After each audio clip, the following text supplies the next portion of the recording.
I call to order the Board of Trustees meeting for July 22nd, 2025 at 6 p.m. All rise, please, for the Pledge of Allegiance. I pledge allegiance to the flag of the United States of America and to the republic for which it stands, one nation under God, indivisible, with liberty and justice for all. Madam Clerk, can I get a roll call, please? Supervisor File, Here. Clerk Newbeck here, Treasurer Brown, Here. Trustee Hayward, Here. Trustee Morocco, Here.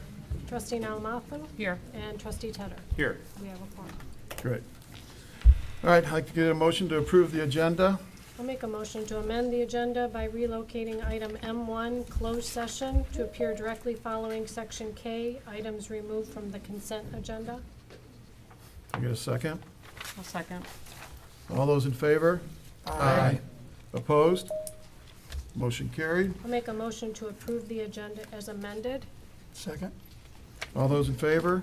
Aye. Those opposed? Motion carried. All right, board and public announcements. Does the board have anything they would like to say? No? Okay, I do. I would like to read this little thing here I put together before we get started. And it's just to kind of hopefully set the temperature for the room and everything else as we go forward. I'd like to take a moment to address the recent closure of Bluegrass Drive at Holcomb Road, and more importantly, the broader public safety concerns behind that decision. We all recognize that the ongoing I-75 construction has created frustration and inconvenience throughout our community and neighborhood communities. But when detours result in unsafe driving behavior on residential streets, we have a responsibility to act. This closure wasn't made lightly. It became after hearing repeated concerns from residents about speeding, blocked driveways, damaged property, and close calls involving children and pedestrians. A particular concern were all the additional drivers using Bluegrass Drive as a cut-through to gain access to the southbound I-75 on-ramp at M15. Many of these vehicles were accelerating aggressively through the neighborhood, creating a serious risk to public safety, not just for the people who live there, but for anyone using those roads, including other drivers, walkers, and cyclists. The Township Board voted unanimously to support the closure because of the risk of injury, or worse. It was simply too great to ignore, and we are not alone. Other local jurisdictions, including the City of the Village of Clarkson, have taken similar actions in response to the same regional traffic pressure. We know it's not ideal, that the road closed are inconvenient, but they are temporary, and they are in place to protect the people we are elected to serve. That said, I want to take a moment to address something just as important, and that's how we treat each other during difficult times. We've heard reports of residents confronting one another harshly, both in person, on the road, and online. That kind of behavior that has no place in our community. I think we're all better than that. Let's all try to have a little perspective. Yes, the detours and road closures are inconvenience, but they are also temporary. And at the end of the day, they are relatively minor disruptions compared to the very real safety risk that we're trying to prevent. Let's move forward with patience, grace, and understanding. Let's show our kids and each other what it means to be a community that values compassion, respect, and working together for the greater good. Okay, thank you for your time. And now, we'll go through and we'll start opening things for public comments.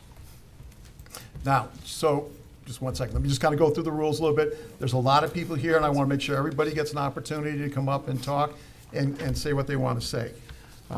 When you get called, you will come up to the podium. You'll give your name and your address. You'll have 5 minutes. I'll give you a 1-minute warning before your 5 minutes is up so you can know to wrap it up if you need to. Also understand, please, that the board does not respond to the public comments. So we're here at this point just to listen, okay? Non-agenda items. Pardon me? For non-agenda items. For non-agenda items. Oh, by the way, thank you. This is also the time to come up and speak for things that are not on the agenda. Okay, so there'll be another public comment section time when we reach that agenda item, so pretty much anything under item L. All right, that being said, who would like to go first? Yes, sir.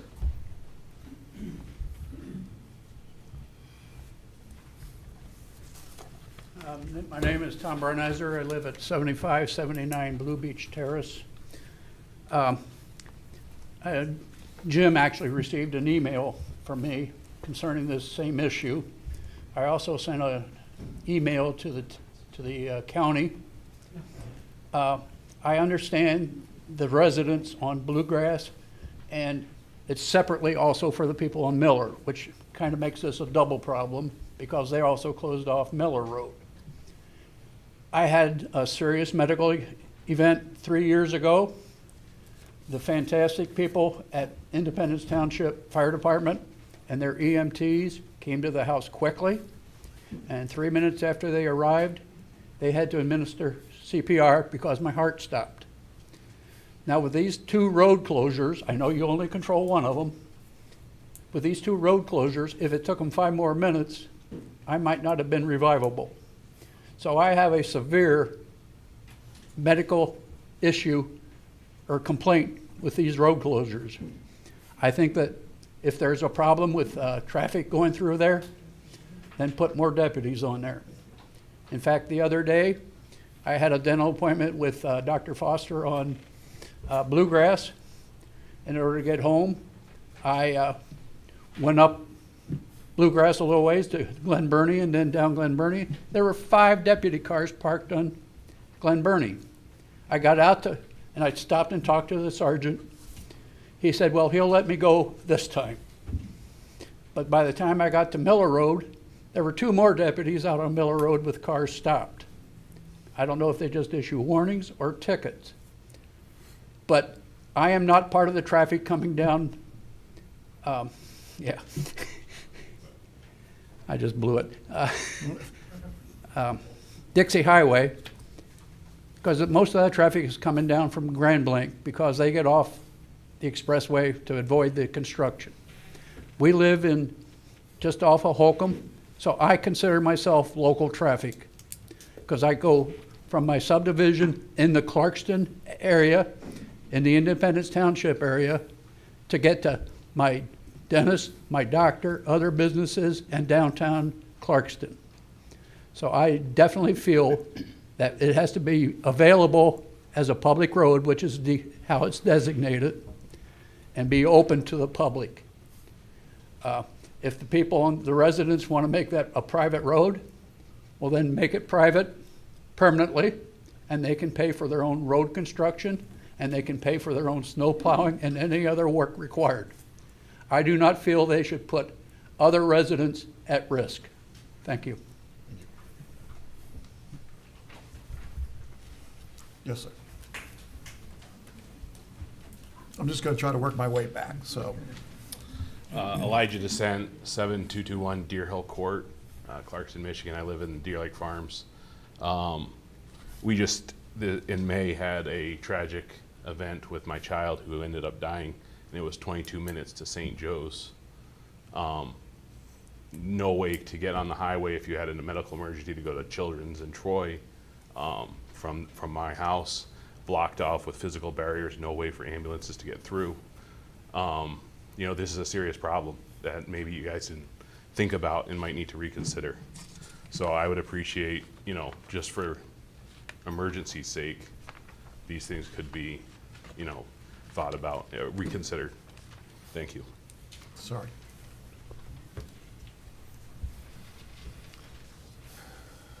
So somehow we leapfrogged you, so please come up.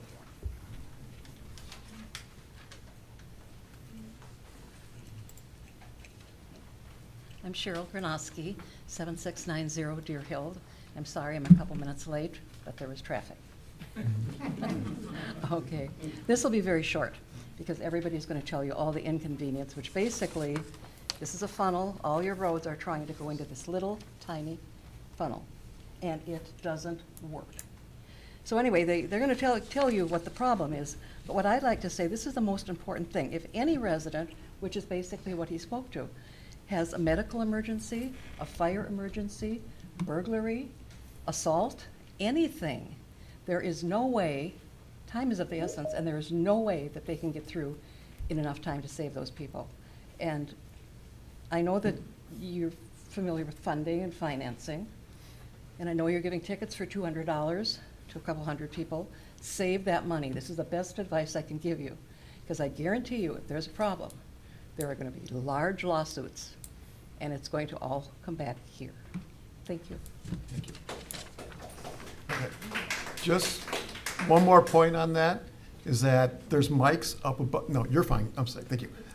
There's mics up above, and so when you applaud and all that stuff, one, it's not appropriate for this forum, but it does make it difficult for people online to hear. So please, either, accolades or boos, please let's keep them internal. Okay. Yes, sir.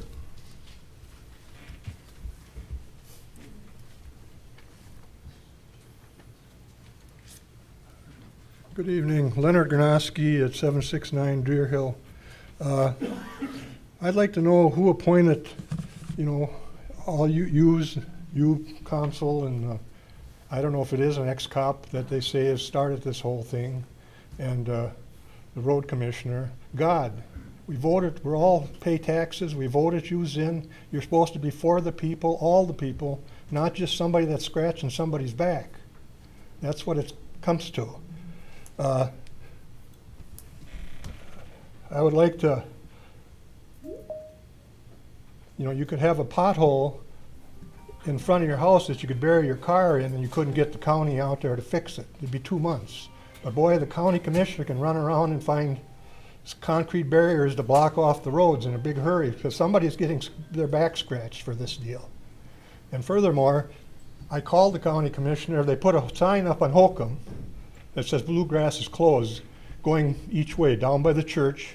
It's about approximately 400 feet from the church to Bluegrass, and going, I would say, south on Holcomb. 100 feet blocking the intersection. It's already tough because you watch them coming over that hill at 8 o'clock in the morning at 60 miles an hour. And they put a sign down 100 feet from the intersection approximately saying Bluegrass is closed. It should be on the top of the hill. He should have more brains. And I called him and told him somebody's going to get T-boned down there when they come off a dark lake from Holcomb, because the people are in the morning about 8 o'clock are going 60 miles an hour over that hill. At least when the sign was, if it was on top of the hill, you could see the cars coming. Now that sign should be moved up to the top of the hill, this brush cut back so you can see. And but he never got back with me or nothing because he's too busy looking for concrete barriers. Thank you. Thank you. Yes, sir.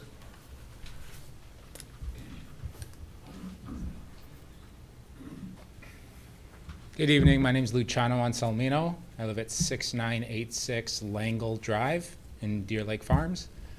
Really 3 points. The first point, I don't know what discussions have been had, but with MDOT, I understand they want to focus on 15 miles at once. Coming back recently from up north, I noticed, there's the split of local traffic and express traffic on 75 coming south, and I don't think most people understand that local is sending them to Dixie and ultimately 25-mile-an-hour streets. So I don't know if there's something that can be done there, working with MDOT, like communicate it better that local is literally sending you to residential streets versus, to me, always driving local means this is the local lane to be able to continue to use exits. And instead of focusing on 15 miles at a time, could they try and focus on at least 2 miles to open a single southbound lane from Dixie to M15, right? Because that's what's really causing all this traffic coming down Holcomb, because there is no Dixie southbound entrance. If there's some way that there could be some sort of push there, I think that would really help alleviate a lot of the traffic we're seeing. 2 other points. One, westbound Bluegrass and Miller. I know Miller is Village of Clarkson, but westbound I don't think has been an issue with traffic, because northbound this season is not an issue. Last year it was, right? So if we could at least have westbound open somehow. And ultimately, my last point is the signs, if they could at least read local traffic only, right? Because I've been going down Miller or Bluegrass for 14 years, being a resident here. I don't think it's fair that less traffic for some means more traffic for most. And then my neighbors are getting $200 tickets for, through traffic. The sign on Bluegrass, up until the concrete barriers were there, did say local traffic only. but the ones on Miller now are not. So I need to go to Clarkston, right, Village of Clarkston, and talk with them, but I think those 3 points, working with MDOT, allow for local traffic, or at least westbound, to be open, could be helpful. Thank you. Yes, ma'am.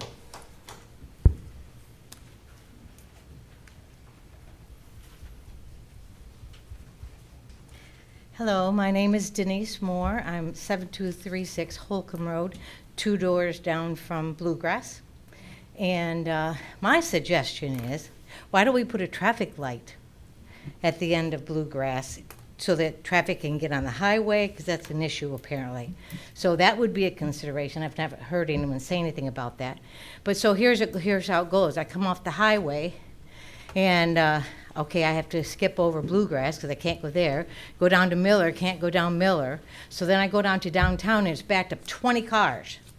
So then now downtown, your beloved downtown, is all congested now, because then I turn right and I have to wait 20 cars at the 4-way stop now.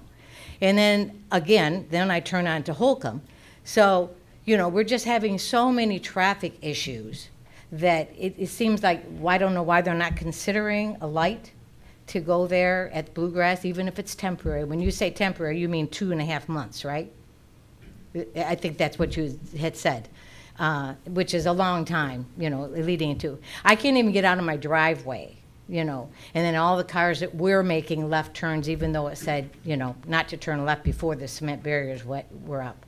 It was like, it's just ridiculous. The whole traffic situation is just, seems like you should do something about it rather than put up cement barriers, because we're all residents here. I've been a resident there for 8 years, and I don't appreciate, you know, you putting blocks up on me. I feel like it was a few Bluegrass people that might have complained, oh, I can't get out my driveway.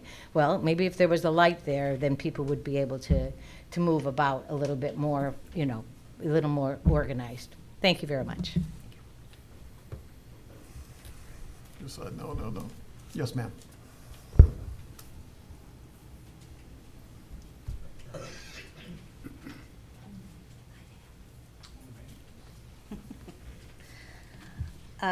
Good evening, my name's Denise Elias. I live at 7255 Dark Lake in Deer Lake Farms. And I'm just going to read a statement that I prepared, because that way I won't miss any points.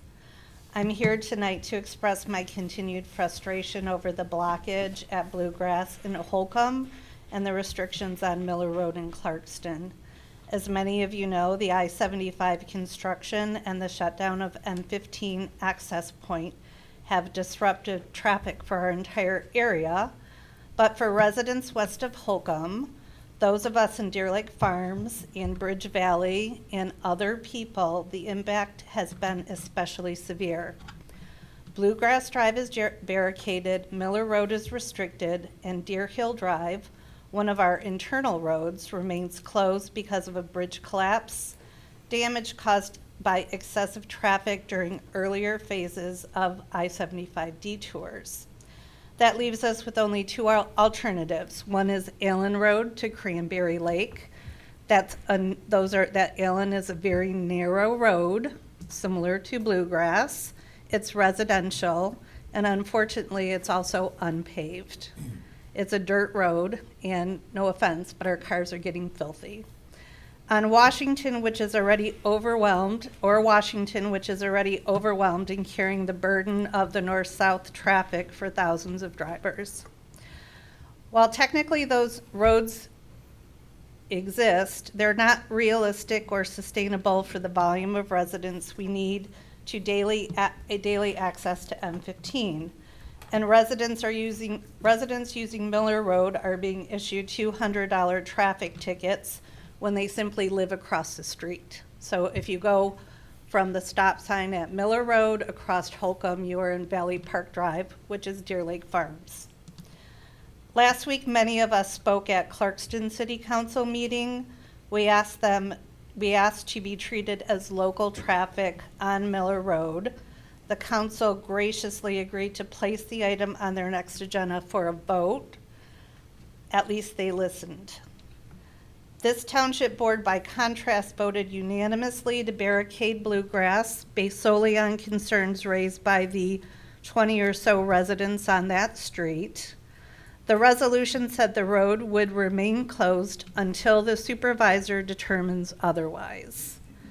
But all the township public statements now say that Bluegrass will stay closed through the entire I-75 project until December. That's not what the resolution stated. So I'm here tonight to ask when the I-75 M15 ramp closes, both Bluegrass and Miller must be reopened immediately to local traffic. The reason these roads were closed in the first place for cut-through traffic from northern communities to get to the highway will no longer exist. Keeping them closed beyond that point is not only unjustifiable, it's harmful. Let me be clear, this is nowhere near a request for special treatment.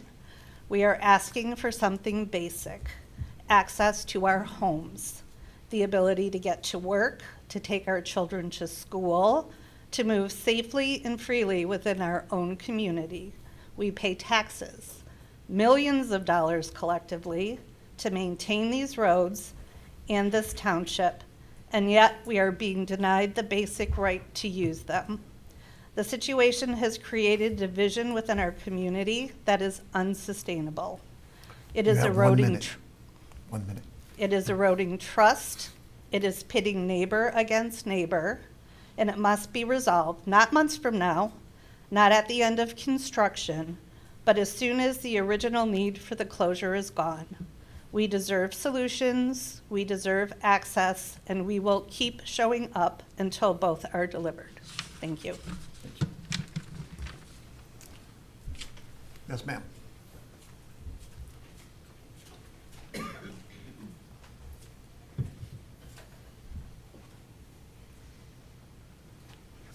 Hi, my name is Lori Octoloni. I live with my husband at 7228 Dark Lake Drive, Deer Hill Farms.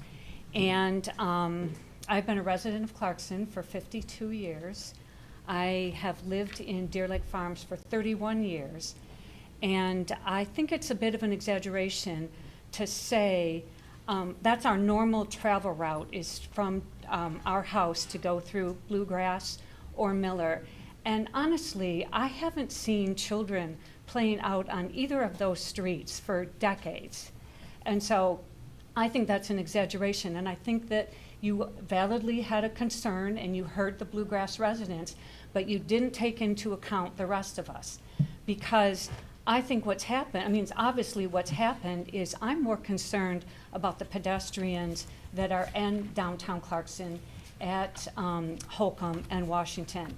It's a problem. We are a destination dining town now, and even before this happened, before you shut shut Bluegrass down and Miller was restricted, there is a ton of pedestrians wandering in those areas. There are not pedestrians at Holcomb and Bluegrass and Holcomb at Miller at those intersections. And so as a previous person spoke, it is an accident waiting to happen. And I know what MDOT has said, they're waiting for a fatality, but that doesn't mean that you have to encourage it by closing these roads down and having us all dump through onto Washington. It's unsafe.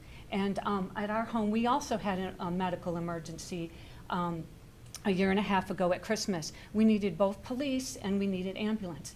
And they responded right away. Now, as my neighbor said, Deer Hill Drive is closed down. We have no access to get out to Dixie from that way. We're getting landlocked into our own neighborhood, and it is a safety concern for us.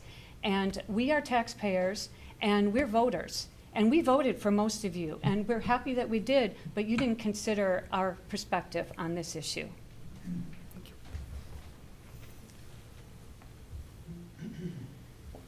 Next. Yes, please. Good evening. My name is Jackie Mosier, and I live at 8320 Reese Road.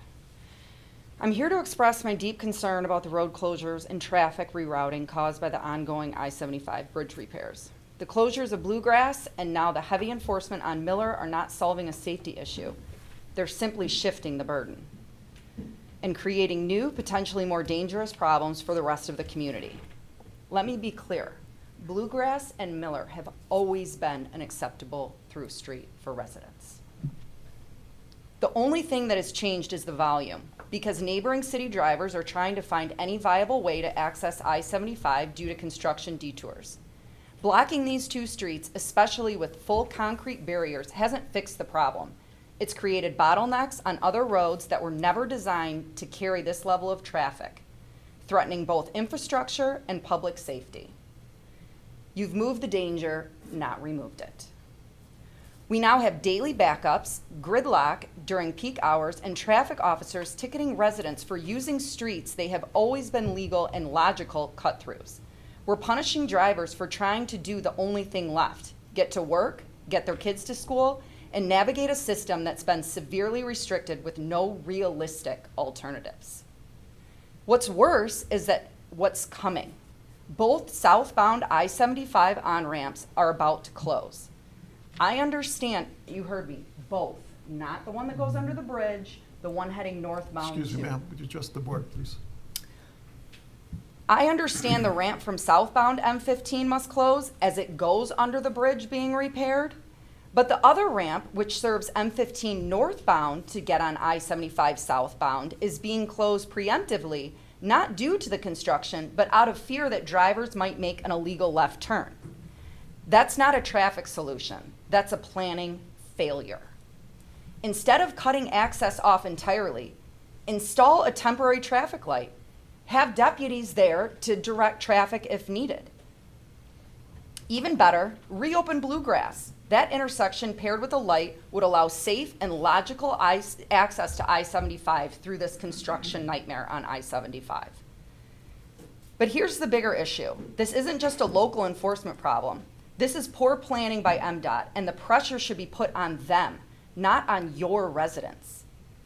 Don't shift the fallout of MDOT's construction logistics onto our local streets and our daily lives. This township should be advocating for us, not boxing us in with roadblocks and tickets. This current plan favors a small handful of residents on two streets at the expense of thousands of other taxpayers who are now gridlocked, frustrated, and forced to make unsafe, inefficient commutes. As a parent, I'm extremely concerned. I have to get my daughter to school in Bloomfield Hills by 7:30 a.m. With both on-ramps closed and Bluegrass and Miller barricaded, this becomes literally impossible. This current plan favors, these closures are scheduled to last until mid-November. That's 4 months of gridlock unless something changes. So here's what I'm asking. Reopen Bluegrass and Miller immediately, or at the very least during peak commute hours, with police support or temporary lights if necessary. Do not close the northbound M15 to I-75 ramp. Instead, use a temporary traffic light and enforcement. Push back on MDOT. They created this, and the burden should not fall solely on the township and its residents. Also, include us in the planning. We're the ones living through this, not just reading the detour map. We all want safety, but right now the burden is falling unfairly on the majority. There's a better way to handle this. 1 minute. Please be our advocate in making that happen. Thank you. Next. Anyone else in the audience? Okay. Anyone online? A lot of people online. Okay, and, We have I one. think there's Oh, one do we have hand one? up. She's just getting her unmuted. She will hand up on the top. is that Linda? Linda, you're muted, so.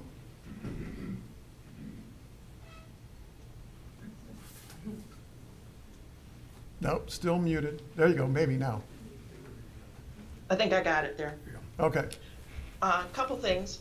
I'm not sure if you can see this. Can you I please, was- excuse me, can you please state your name and address? Oh, sorry.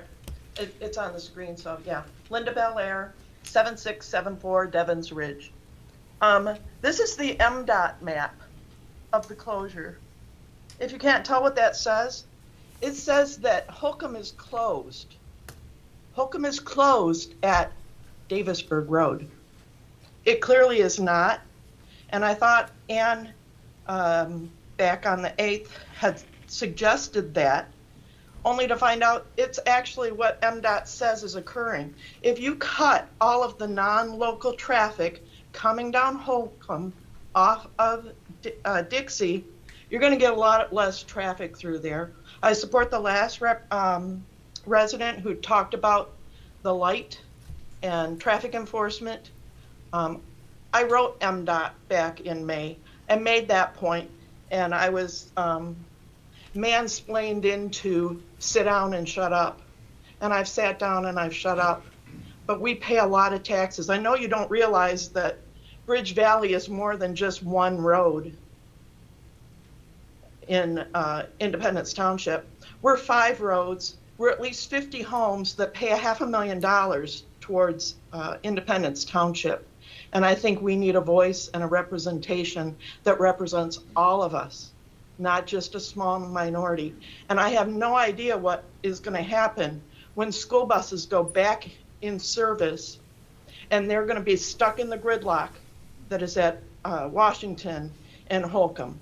Your kids aren't going to get to school because buses aren't going to be able to get through there.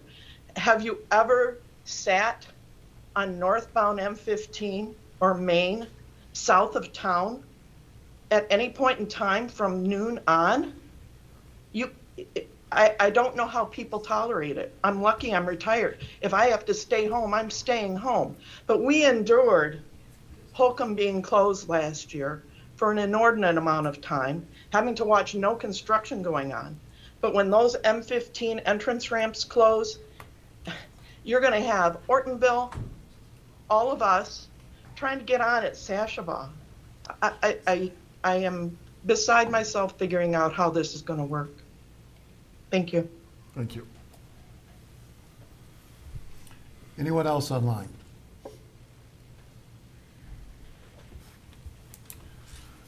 Okay. I'm going to actually ask the board if it's okay if I deviate a little bit from the quorum and the process to address a couple of these things that have been brought up. It seems like there's some information missing, so with your approval, does anybody object? No. Okay.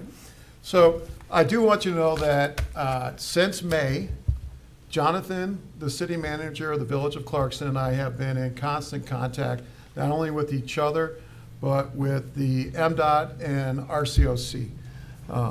Back in May, we spent probably a better part of an hour and a half on a conversation with them, and I don't think there was one suggestion that did not come up. Every other suggestion that was brought up here tonight was brought up on that phone call. The simplest one of which I thought was put the temporary stoplight up. I figured that if we did it at both ends of Bluegrass, that would solve a lot of the problems. Because the concern from the board's perspective is not the 20 people or however many live on Bluegrass. It is the jetting from the Bluegrass to that southbound I-75 ramp. Since May, the accident rate went up 4-fold just in that time frame. And that's because of the additional traffic that was coming down.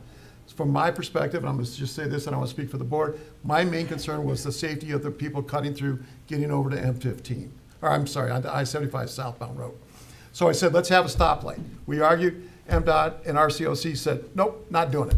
We're not going to pay for it. We even got a little bit more creative for everybody who lives in Clarkson, has been here for a long time. We know that if we go north on Dixie and we want to get on North 75, we have that goofy take a right and then you get dumped right into the fast lane, right?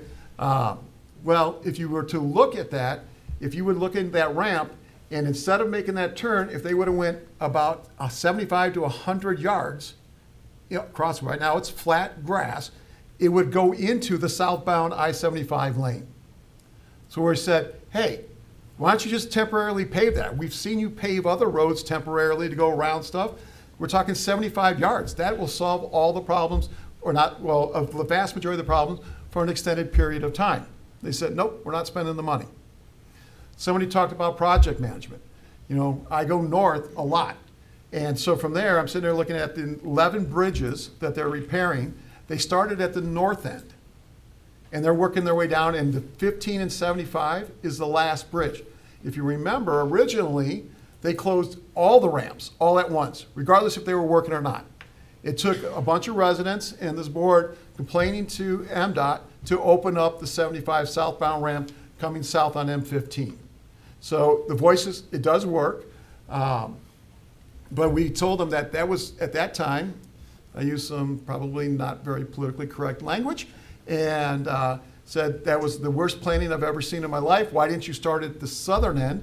Because Dixie and M15 traffic probably exceeds the other 11 miles of, or the other 9 bridges traffic. And I said, the idea of closing it all down until you get done is ridiculous. We also talked about the fact that, well, if you're gonna close Dixie, in which it is, I said, do not close M15 on ramps until you reopen Dixie. They said, nope, not gonna do that. They're gonna say, we're gonna close it. One point, as of not 2 Mondays ago, I was on a call with RCO, Road Commission of Oakland County, and MDOT. Jonathan from the village was on that call, and they actually said now they're thinking about only closing one of the ramps on M15 southbound. So if you think about this, and this was their wisdom, was that they were gonna put cones on M15 to allow the southbound traffic coming from Goodrich and Ortonville and those that are coming through on White Lake to make a left turn onto that southbound ramp that's by 5th Street. So now you have the potential for traffic coming out of Bluegrass. You got the potential of traffic coming out of Miller. I know that some of you can't use it. You got the potential for traffic coming north out of town, and all 3, 4 of those converging into a 1-lane ramp going on to I-75 southbound. I mean, it is the worst planning I've ever seen in my life. And every time we call, we get the same, I think, was it Linda kind of said the mansplaining? I think they give us the mansplaining, well, you don't understand construction. I'm like, no, I understand project management and processing and flows, and this is terrible. They don't care. And I wish there was something more that I could say. And what I try to do for a lot of you that are in the Deer Lake Farms area, I grew up on Deer Hill Court. I understand Bluegrass. I understand Miller. And I got, my sister still lives up there on Deer Hill Court, so you can imagine the fun times we have. But it's the cut through. I understand that. And if it was just simply that, that would have been it. But the fact that the traffic accidents have increased 4-fold on Bluegrass since this all started, that is a major concern, and I think that was the concern of the board. We have tried, and I don't want to sit there and say that we're done, because we're not. We're going to keep trying, keep pushing.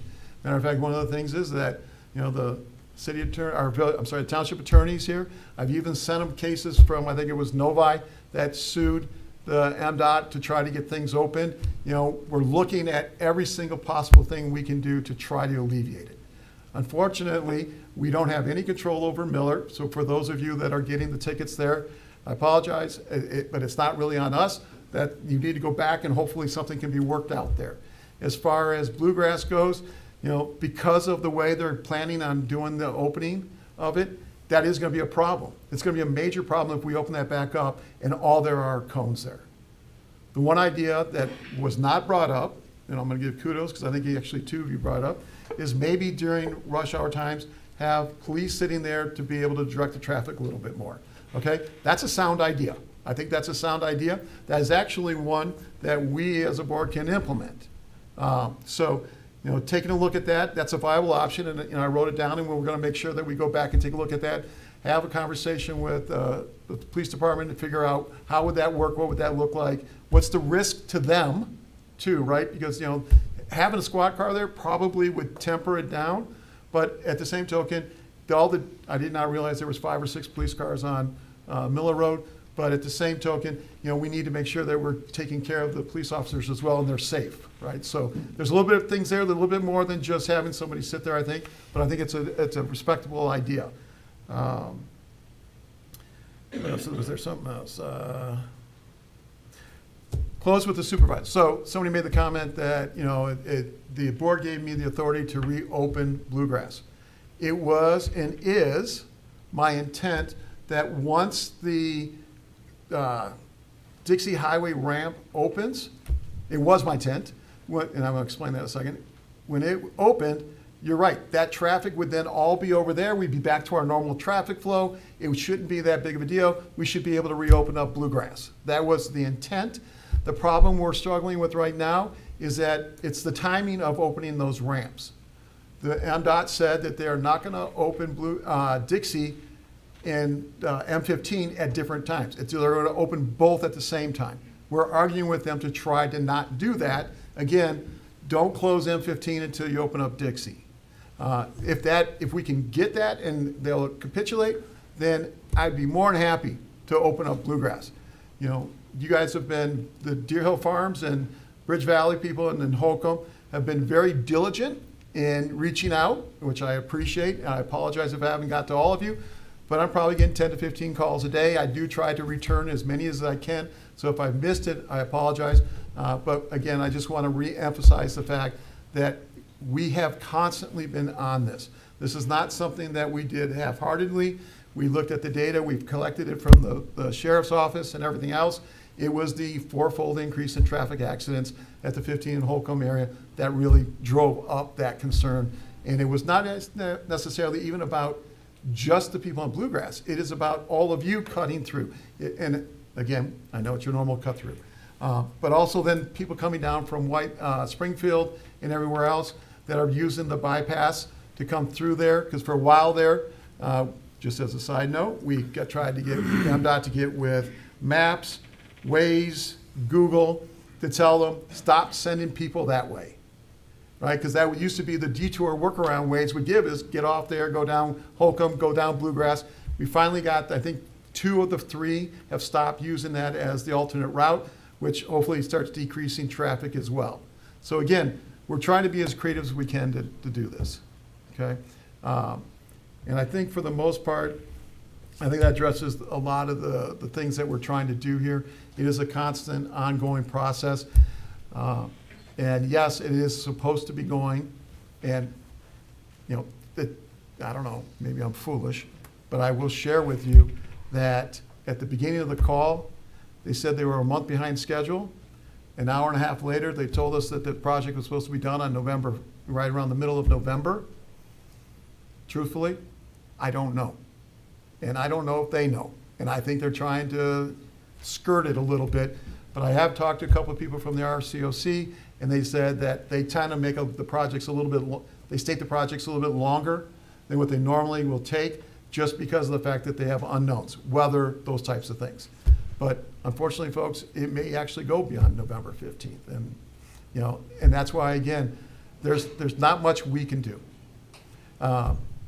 One little final note, as much as the board has given the permission for me to be able to say, lift those barricades up, at the end of the day, we still have to go back and ask the Road Commission of Oakland County to do it. They have the ultimate authority. Now, they tend to follow what we suggest, but again, they took the verbiage in saying that they weren't going to open it up again until all exits were open. And that's, if you read their board meeting minutes, that's what they said.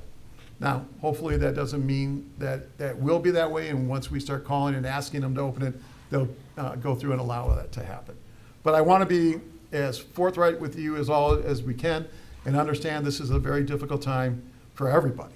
And I hear the things about the safety and all that. I have been in contact with the deputy or the undersheriff over at the depot, and also with EMS. As it stands right now, they're not foreseeing any major problems. I mean, yes, it's not as easy. They may not get there within 3 minutes, it may be 4 minutes, but they're not seeing any major problems. They have not had any. I actually asked, as of this morning, has there been any issues in getting into those areas?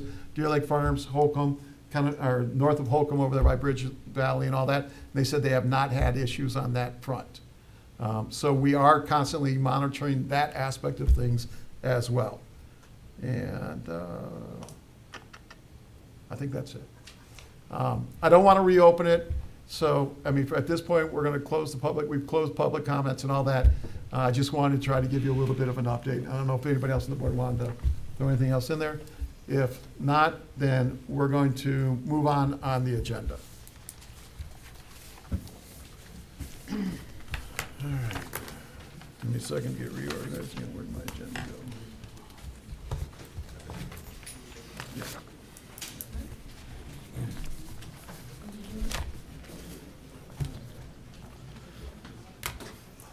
I'll give everybody a minute to.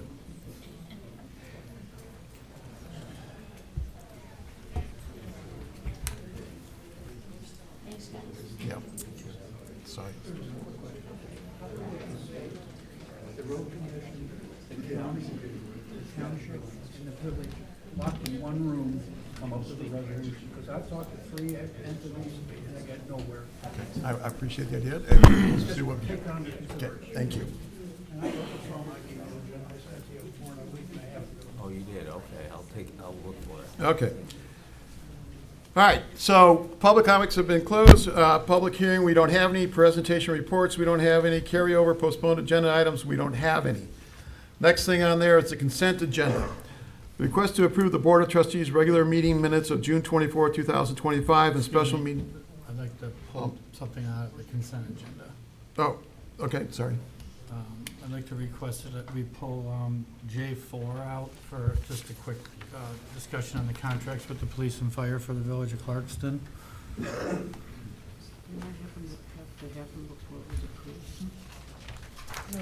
we haven't approved it yet. We're fine. Mr. Supervisor, I'd like to request pulling item 1 from the consent agenda for the point of discussion. Thank you.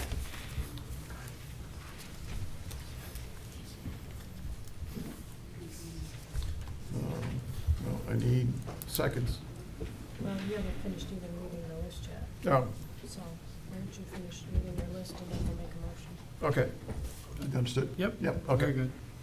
Where'd I Sure go? how that works. Special meeting, so 1, request to approve the Board of Trustees' regular meeting minutes of June 24, 2025, and special meeting minutes of July 8, 2025. Request to approve the July 15, 2025 check run, including ACH for $1,362,644.91.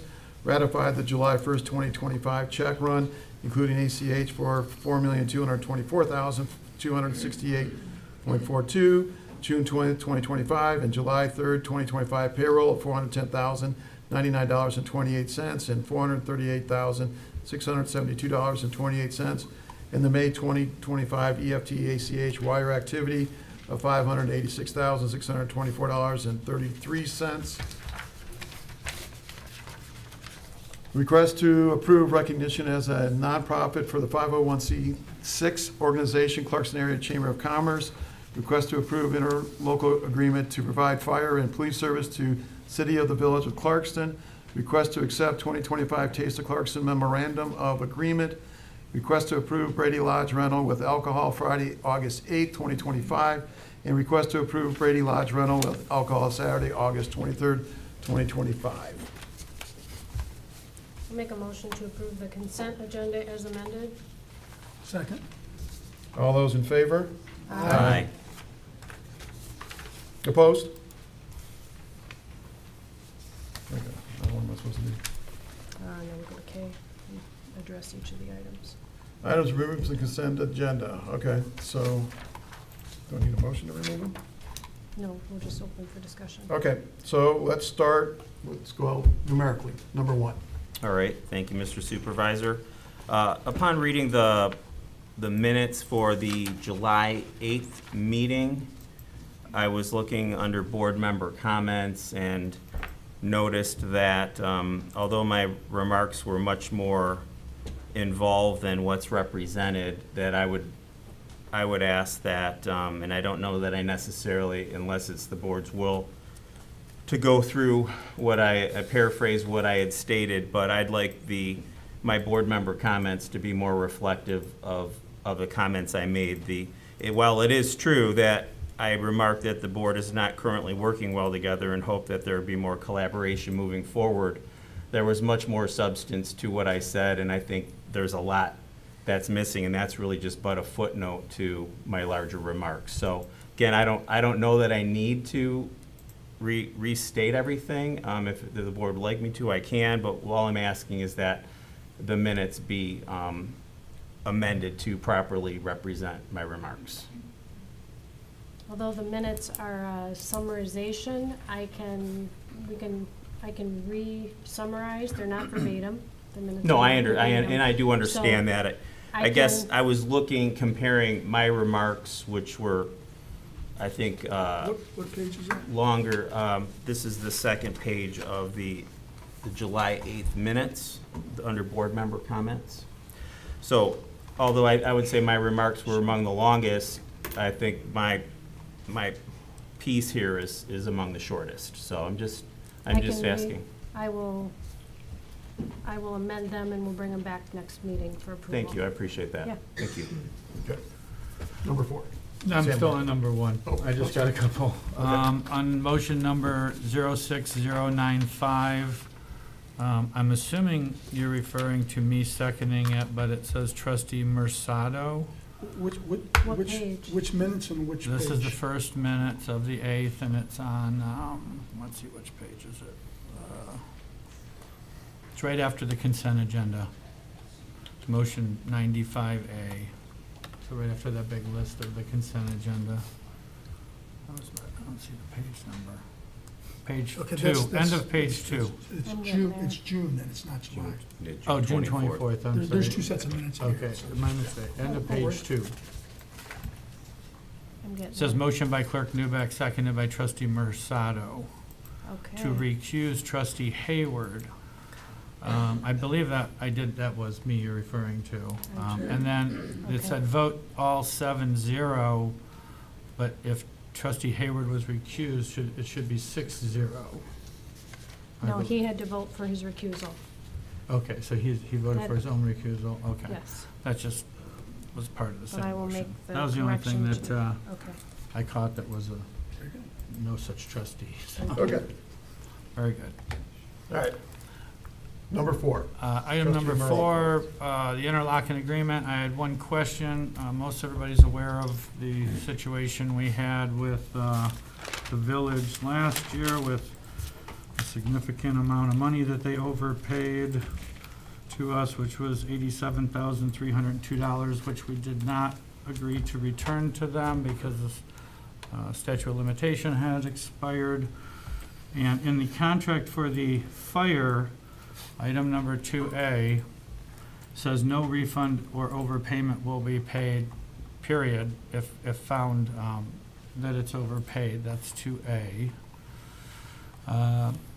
Any payment made by Clarkson exceeding the correct amount, whether in error or otherwise, shall be deemed non-refundable and shall be retained by Independence. Clarkson assumes full responsibility for assuring the accuracy of any payment and agrees that Independence Township not be obligated to provide any reimbursement or credits for overpayment. So, although this is the kind of paragraph you'd see in a contract that I wouldn't feel comfortable signing, because whoever would put that in there would bother me. My concern is that in the other 2 contracts on tonight's agenda, the one for the fire department, or for the police department, and the one for later on the agenda, has different language that does give them an opportunity under 2B and 2B of the police contract. Let me find that. Here it is. 2B of the police contract reads, any payment made by Clarkson exceeding the correct amount shall be deemed non-refundable unless such payment was due to error or misrepresentation in invoicing by Independence. In the event of overpayment is due an error or misrepresentation, Clarkson must notify within 60 days. So there's a clause in this contract that gives them a 60-day leeway period to identify an overpayment and qualify for reimbursement. That's also the same wording that's later in the agenda under the building contract with the village. So my question was, why is one of them, like cut and dry no matter what? If you overpay us, you can't return your money, and the other one gives them a grace period to find that error and request the refund on the overpayment. I think that if the board wants to keep that verbiage in there, I think they should, all 3 contracts should have uniform language giving them an opportunity for a reimbursement if they catch the overpayment within a certain amount of time at a minimum, would be, what my point of bringing that up is, because I didn't understand why they were different. And the other question on that, on the police contract, which was different, was the fire contract didn't have any administration fees, and the police contract had a $300 a month administration fee, and I wasn't sure if they were, because they were together, we were just charging them for one, or if that was an oversight on the first one, or why one has a administration fee and why the other one doesn't. Those are my two questions on the contracts. Okay. To address the fire was just it was the same contract from years before. It's just, it was the same one, just carried forward. So the police and building changed, and it was because of some of the things that not me, but the previous administration was dealing with, the payment side of things, is that I thought it would be fair to have that ability for the village to come back. So actually, I put them in there, had them put in there. The village attorney did review all these contracts, and the village did sign them. So, I mean, I don't think it would be much for I think the village would be fine if we gave them a little bit more of an out. And so, I mean, I don't have a problem amending that aspect to do that, so they all match. That makes it kind of simple for everybody to keep track of everything. And so, yeah, there's not a problem here. Okay, and about the fee, do you know anything about the fees? The fee was more for the fire because of the fact that, for the police, because there is a utilization variable in there, and that was to kind of cover the utilization aspect. So when we looked at the police, we're looking at it, the challenge had been in the past, how do you properly cost out the service to the village? We looked at how much utilization they're utilizing of it, and we put that variable fee in there, the $300 for the administration, to cover that aspect. And that is something that can be reviewed on a yearly basis. Okay, so. And again, the fire contract was the fire contract. Right. I'm not sure the process to, on this particular agenda item, to make the motion to have the uniformity of the contracts and the reimbursement policy align. Would that be added to a motion? Do we make a separate motion now that it's been pulled out of the consent agenda? Well, as the supervisor indicated, a couple of these contracts, if not all three, have been approved by the village. So we should amend them. I think I understand the amendments, and then send them back to the village. Because they would have to reapprove them again. That's what I would, that's my suggestion. And I think we have time to bring it back to the township board to be approved after they approve. Or do we? We do, so, it will come back, so here's the challenge, right, is that the village right now is operating, depending on what happens with the building one, they're operating without anyone providing that service to the village right now. So, if we go back, and I know there's another regular business That item one later on. doesn't need it. The Okay. building doesn't need the amendment. So which one do you want? It's the fire, Okay, just the fire. okay. Can I suggest that we approve these contracts so they're in place and bring an amendment to this contract that modifies what you've talked about? Then we could approve the amendment, they could approve the amendment, but the contract would now be in place, and the amendment could get done before they ever pay a bill. That's fine. If it's time sensitive. Yeah, right, so we'll just get it done, and then we fix what we've discussed in here as an amendment, which they should be fine with, because it's in their benefit, right? Right. So, Or we could, I mean, I think your amendments are pretty basic. We could actually approve the contracts tonight with the amendments to be signed off by the supervisor. Okay. So it's final, and we'll send it to the village, and it'll be a 2-week turnover rather than a month. oh, and then we don't have to do anything else. Yeah, and it won't come back. Perfect. Is that fair? That work? All right. Do we need a motion then? Yes. Is this agenda item having a separate motion now than the consent agenda itself? Okay. Okay. Well, I guess I'll make a motion. There we go. I'll move to approve the interlocking agreement with the City of the Village of Clarkson to continue to provide fire and police services effective immediately for a term of 3 years as presented with the similar language of the fire and building contract being added to this contract as it pertains to the refund and overpayment section. Second. All those in favor? Aye. Opposed? Motion carried. I have a question for Mr. Kelly. Do we need to have a similar motion for the modification of the minutes, or is that just something that's presented next go-around? Yeah, effectively, it's been put off until we get the Perfect. amendments in front of us. Got it, Yeah. thank you. Technically, I think we can approve the one with just the correction spelling of, the second set of minutes with the corrections June of the 24. spelling of, Morocco. Yeah, why Morocco's why don't we name. just bring them all back? Okay. It'll be a one clean version of the minutes. Okay. That's fine. Okay. I think we're all set on that. And then I need a motion to go into closed session. I'll make a motion to enter into closed session to discuss a confidential legal opinion pursuant to the Open Meetings Act, MCL 15.268H, regarding a zoning Board of Appeals member. And this is a roll call? Second. Second, okay. All those in favor? This is a roll call. Oh, I'm sorry, roll call. Can I get a roll call, please? Clerk Newbeck, yes. Treasurer Brown? Yes. Trustee Hayward? Yes. Trustee Morocco? Yes. Trustee Alamothu? Yes. Trustee Tedder? Yes. Supervisor File? Yes. Motion carried. We are Close it. entering at, Close it at 7 o'clock. oh, okay, thank you. So we're going to go up and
I'm sorry, is it roll call?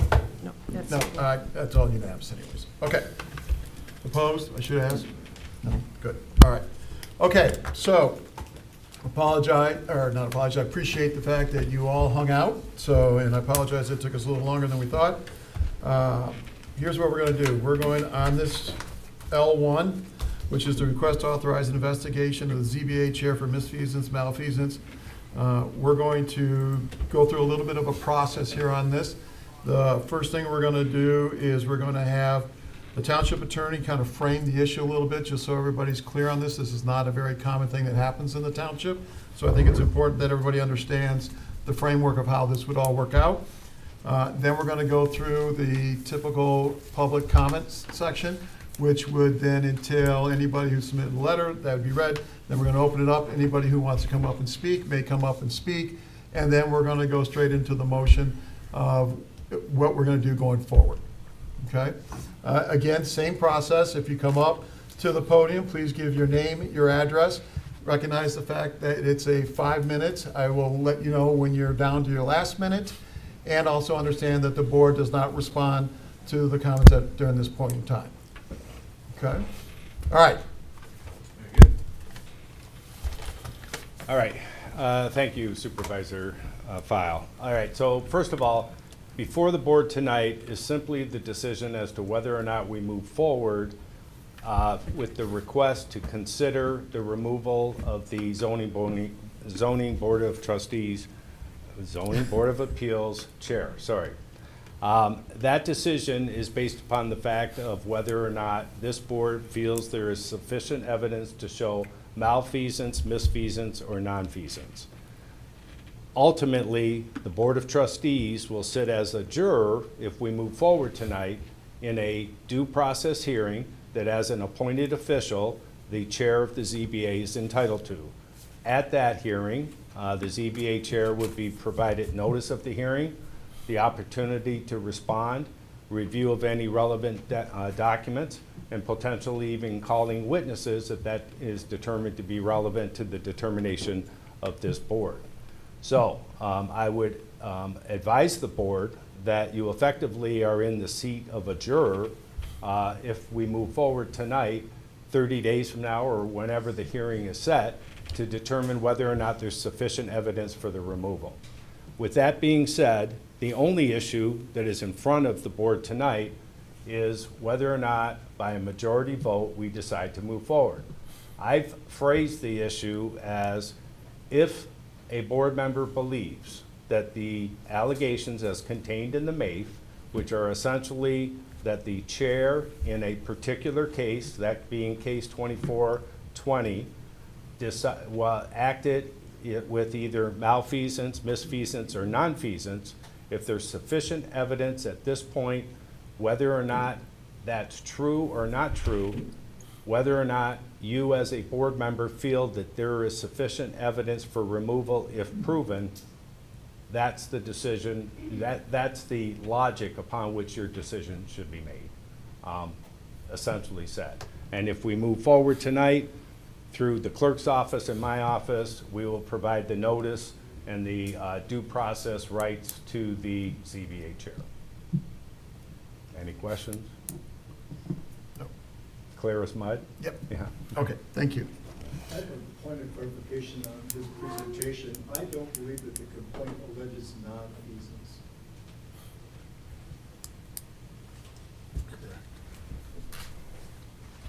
The MAIF does not include, let me clarify, you want me to answer? It says non-physical support, but go ahead. Yeah, the MAIF does not include nonfeasance, you're correct. The statute and the case law subsequent, well, the case law suggests that nonfeasance would be a basis as well. Okay. So the charges have not actually, for the public's knowledge, have not actually been filed as of yet. That would be done through my office. All right, we do have a letter to be read for the record. Clerk.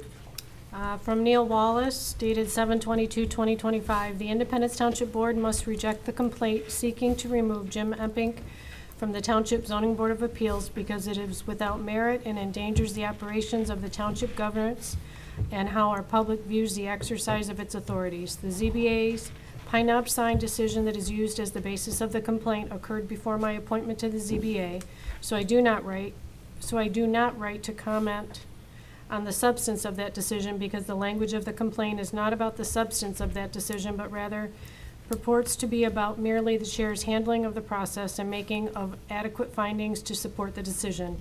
Whether or not the board members agree with the ZBA's decision is not the question and should not influence the board's decision on the complaint.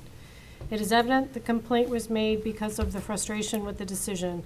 This frustration with the outcome motivation is further supported by my understanding, and the new supervisor had worked out a compromise that was much better for the township and considered Pine Knob's very unique place and role in our community. That this was torpedoed ironically by the insistence of the complainant. The complaint has several errors in it, but the glaring one is that it fails to mention that the ZBA put conditions on its approval. These and pushing the sign back from the road demonstrate the thoughtful consideration that was given all of the relevant factors. Bullet number 1, limiting hours of operation, limiting to no overnight use, and structuring in a way that the township can easily enforce the restriction. The applicant warranted 24/7 use. The ZBA established that the sign must be turned off at midnight, 1 a.m. on concert nights. Bullet number 2, public service. Pine Knob will provide free and ongoing ability for the township to advertise special events or emergency warnings, i.e. weather emergency, boil water alerts, etc., and other public services like sign for Clarkson High School graduation. Bullet 3, enhance the sign to provide additional safety lighting for specific use to protect the sheriff standing in the street when traffic exits after a concert. Provide safer condition for the sheriff.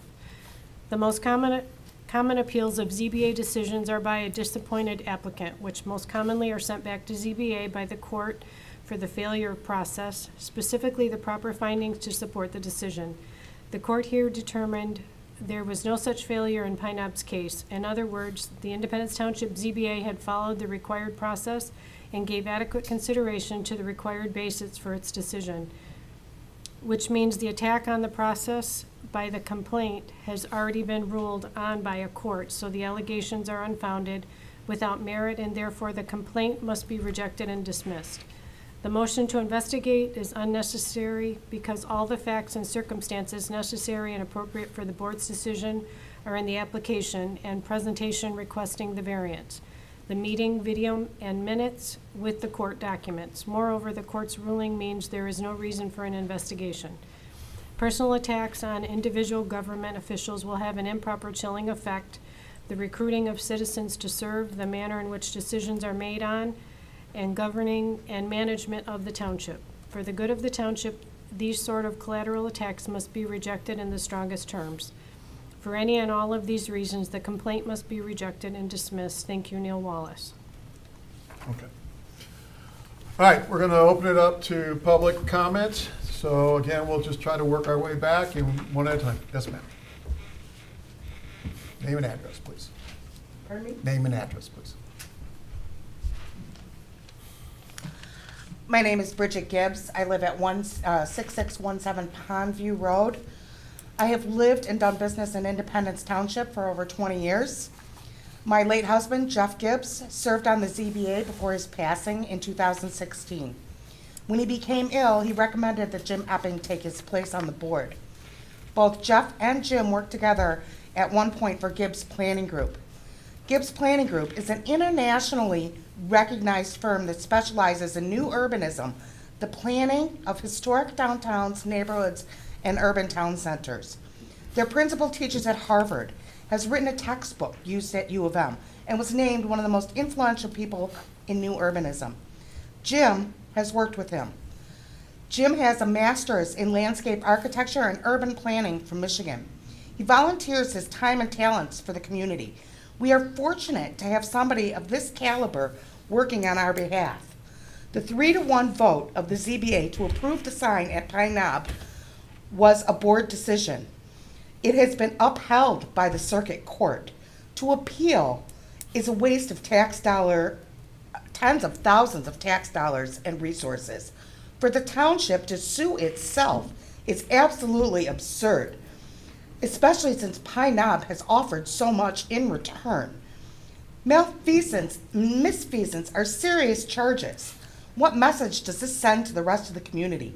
If you volunteer your time and expertise and a board member disagrees with you, the attempt to destroy you personally and professionally, lambast you at meetings and on social media, this conduct is unbecoming, unprofessional, and shame on the rest of the board for allowing it to continue. If this were my late husband, you would probably be facing a defamation suit. Jim is a man of integrity who's graciously donated his time and talents to this community. We should be grateful. To the supervisor, board, do better, be better, put your big pants on, stop this nonsense, stop following the path of least resistance, and do what's right for this community and the taxpayers. Thank you.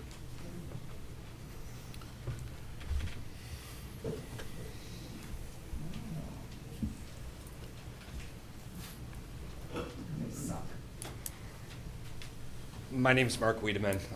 My address is 9600 Sashbaugh, just down the road here.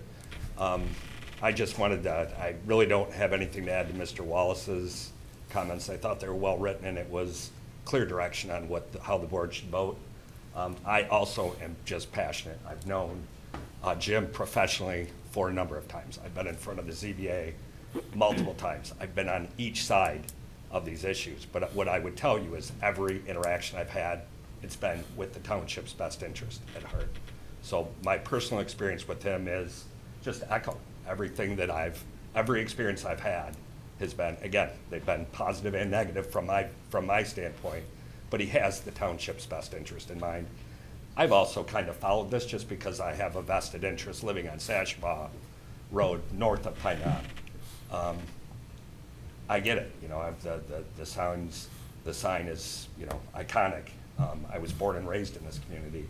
But all the points of the sheriffs putting themselves at risk during concerts, those are all valid points that were, you know, this has been litigated already. So I guess for the life of me, I don't understand the expense that you guys are going through from a township standpoint to relitigate this again. And I have followed the facts to see how this went through.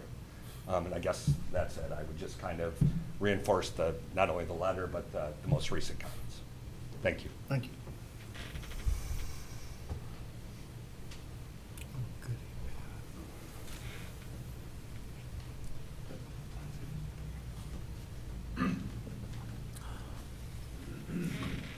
Good evening, ladies and gentlemen. My name is Pat Kittle. I live at 4647 Oakhurst Ridge Road in Clarkston, Michigan. I've been a township resident since 1999, so I'm still a newbie. And was elected township supervisor 3 times during this, serving this great community from 2012 through September 2021. The purpose of my address to the board tonight is twofold. It's one, to try to protect the good name of a long-term resident, Jim Epic, who has selflessly served the township for 10 years on the ZBA. And to warn the township board of the chilling effect of outlandish actions by a township trustee and how they can have and how their impact on both current and future township board members and committee membership. Mr. Epic has served as a township as an alternative member and chairperson of the Zoning Board of Appeals since 2015. The Township Board of Trustees' actions and confidence in Mr. Epic are highlighted as follows. In 2014, Jim Epic was unanimously appointed to the ZBA through December 2017, and unanimously again reappointed to the ZBA through December 2019, and unanimously again reappointed to the ZBA position through December of 2022, and finally, again, unanimously appointed to the Zoning Board of Appeals, you know, that would run through 2025. During my 10 years as township supervisor, there was 0 legal action taken by any applicant or neighboring property owner attempting to overturn any ZBA decision during Epic's tenure. It's been my experience that Mr. Epic has proven that he is fully aware of the requirements and strict standards under which the ZBA must perform as mandated by the state, and has done so in a highly professional manner. In reference to Trustee Morocco's letter dated July 2nd, 2025, demanding an investigation of malfeasance and/or misfeasance be brought against ZBA Chairman Epic, I find this demand very troubling. In the suit the township filed against the ZBA challenging the Pine Knob Marquee decision, The court ruled the action taken by the members of the ZBA were handled in accordance with established ZBA requirements and not mention any faults or deficiencies in how the decision was made. What I find extremely troubling is just days prior to the demand letter being filed in the township, Jim Epic raised the issue at a recent PC meeting on the real intent of a tree ordinance presently being rammed through for approval. That is the tree ordinance there to really save trees, or is it to kill a commercial building? And then all of a sudden a malfeasance charge is filed. I don't know about you, I find it nauseating. Whether you agree or disagree with the ZBA's board 3-to-1 split vote decision to approve the variances of the new Pine Knob Marquee, the decision was made by the ZPA, not Jim Epping. It was voted on, discussed, and approved. And the Oakland County Circuit Court ruled in favor of the ZBA and found nothing wrong, again, with the methodology and decision-making process. So I'm really not sure what else needs to be discussed about this, except now there's a malfeasance charge. And again, something don't smell right. Here's my recommendation. Township Board, please stay on the high ground. I personally think retaining Mr. Epic would be a true asset to the community, and it would be a huge waste to lose 10 years of experience and the professionalism Mr. Epic brings as chairman. In closing, please remember the Township Board is a steward of $35 million of taxpayer funds. That was a few years ago. It's probably a little bit more than that now. Childish antics and personal vendettas by board members in a public forum do nothing to instill confidence in our residents that their tax dollars are being managed wisely. I strongly believe one trustee's continued personal attacks will have a chilling effect. Just lost my spot. On current and commission members from voicing their true views, opinions, concerns on any topic. As Clerk Newbeck can attest, it's tough getting candidates to volunteer for the many board and commission positions available. It is my opinion these personal attacks will kill any chance of a qualified township resident from wanting to volunteer to join the township commission or board. Why would anyone want to put their personal or professional reputation at risk if they are worried about a character assassination, if their position on a contentious issue, or any issue for that matter, runs counter to how this trustee Morocco, sees the world? It's kind of a scary thought that one person can have such a disruptive impact on a community he claims to love. Thank you. Respectfully, Pat Kittle. Anybody else in the audience?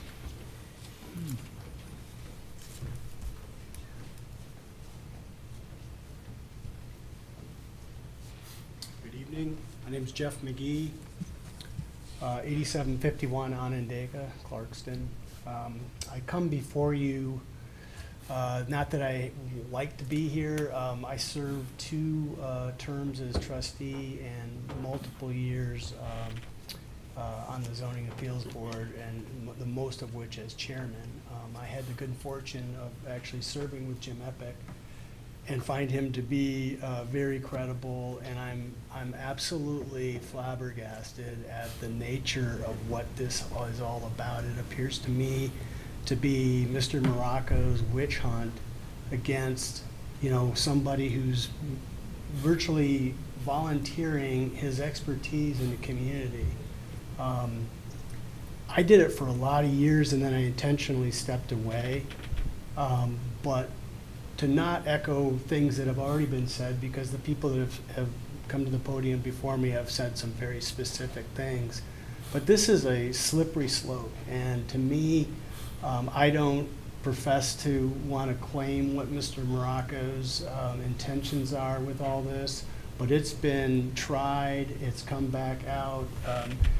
When I sat as the chair on that board for all those years, there were times when we had confidential communication coming from our consultants or from supervisors and things of that nature around specific ideas or specific cases that were coming up. I don't believe that any of that was presented to the ZBA when that case was heard. And I'm really startled that we're actually here, especially given the fact that you guys have blown gobloads of money suing yourselves over this case when, from all appearances, the supervisor could negotiate, tighter restrictions or whatever, but we're in an era when Pine Knob needs, changeable copy, let's face it. I don't necessarily agree with the decision, but that isn't what we're here about. We're here about, this gross injustice where one trustee can just ramrod this guy and virtually kick him out of town. And to me, it's gross and it's sick, and you should be ashamed, Sam. So I'm only saying that, I'm saying it from my heart. I don't have any, pre-written things to talk about other than I served, I watched Jim serve. He was on the board with me, and I think we both witnessed, a man that can articulate, can make the constituents feel comfortable in a very uncomfortable position.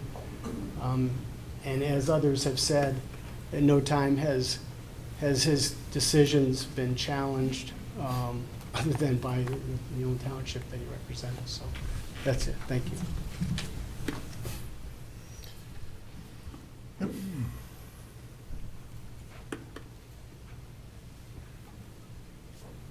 Just a couple of additional points. Name, address, please. Neil Wallace, 6593 Clarkston Road, Clarkston. I've got you beat, Pat. I got here in 1974. In the 80s, I was on the Planning Commission of Independence Township for 6 years, 5 years as its chair. I've served twice on the Township Board and numerous other commissions and boards, both here at the county level and even at the state level. I say all that because I've run meetings, I've been in meetings, and when I came to the ZBA at the beginning of the year, I got a little impatient with Jim because he would go into such detail explaining to the applicants what it was that was about to happen to them. And more than once, people walked away not unhappy, even though they hadn't got what they requested. He runs a great meeting. I don't think I could do as well. As many times as I've run a meeting, he is a great forward face for this community. Point number one. Point number two, all this puts me in mind of the Sermon on the Mount, where we were told, judge not lest ye be judged. And that wasn't saying you shouldn't judge anybody, but you have to be careful when you're judging somebody to make sure you're judging them by the standards you would want to be judged by. This misfeasance, malfeasance, which is something evil, or now the added apparently nonfeasance, are a high bar. It's way higher than they just did something wrong. But I've had occasion to go back and look at the state statute with respect to recalls. And the bar is very, very low. All you have to do there is make sure that whatever you're saying is clear. It doesn't have to be misfeasance or malfeasance or nonfeasance. It could be, I don't like the color of your hair. So be careful when you're going forward with this. And I think it should just be, as I said in my letter, killed here and now for all the reasons you've heard. But be careful that you're judging him by standards you would want to be judged by. Thank you. Anybody else in the audience?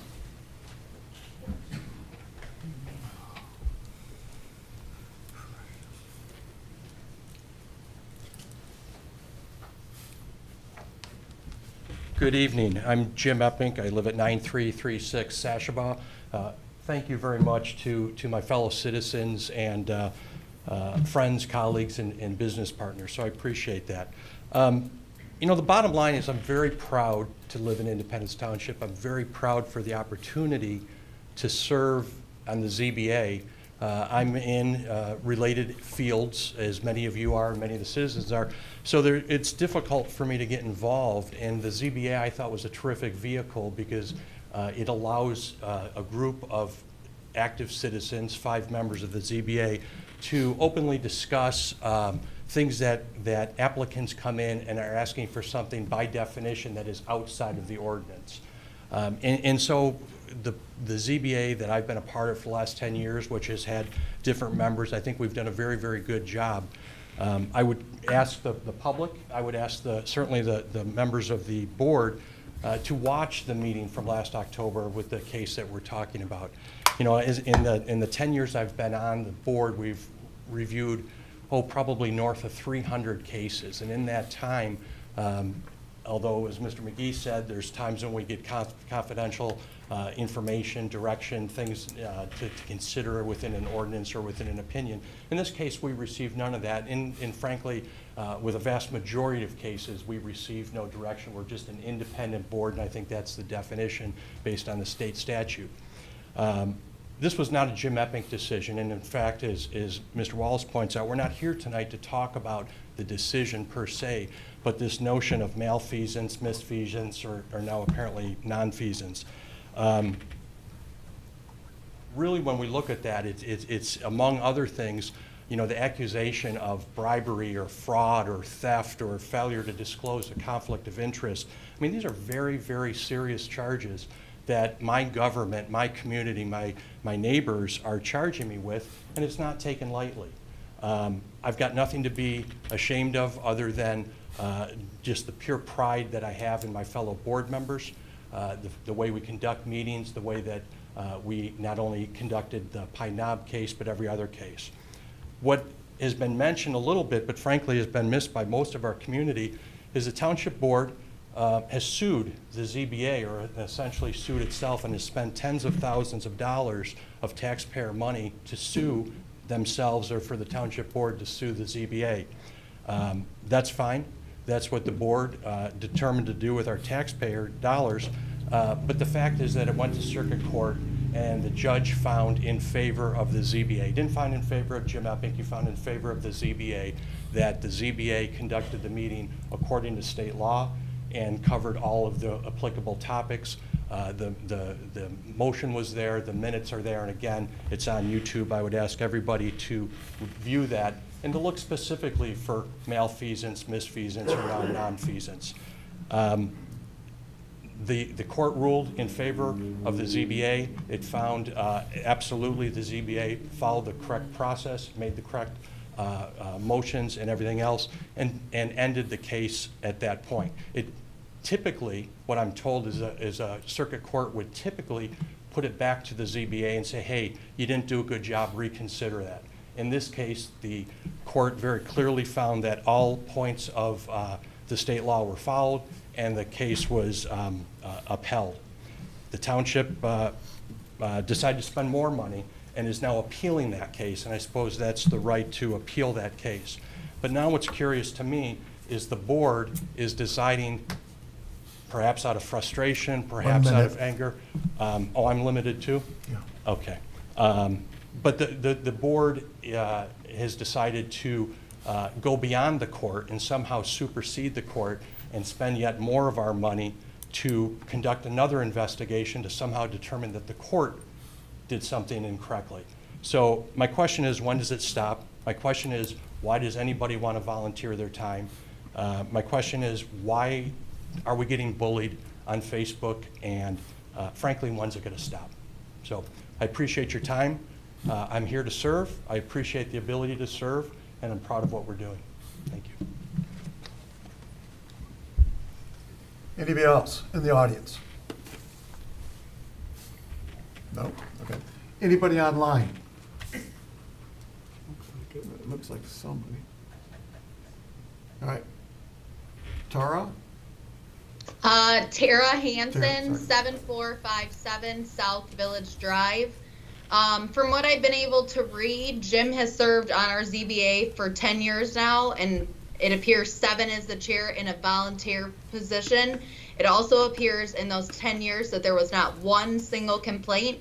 Now our trustee board seems to be accusing him of not doing the job correctly. The Oakland County Circuit Court ruled and specifically said the ZBA did everything correctly. This board that is sitting here tonight is trying to blame Jim for something that the judge has already made a decision on. It appears our township has wasted tens of thousands of dollars on this. They are frustrated, I'm assuming, and we are continuing to waste taxpayer dollars and resources. I have 2 questions for this board. How much have we spent suing one of our own boards in this case?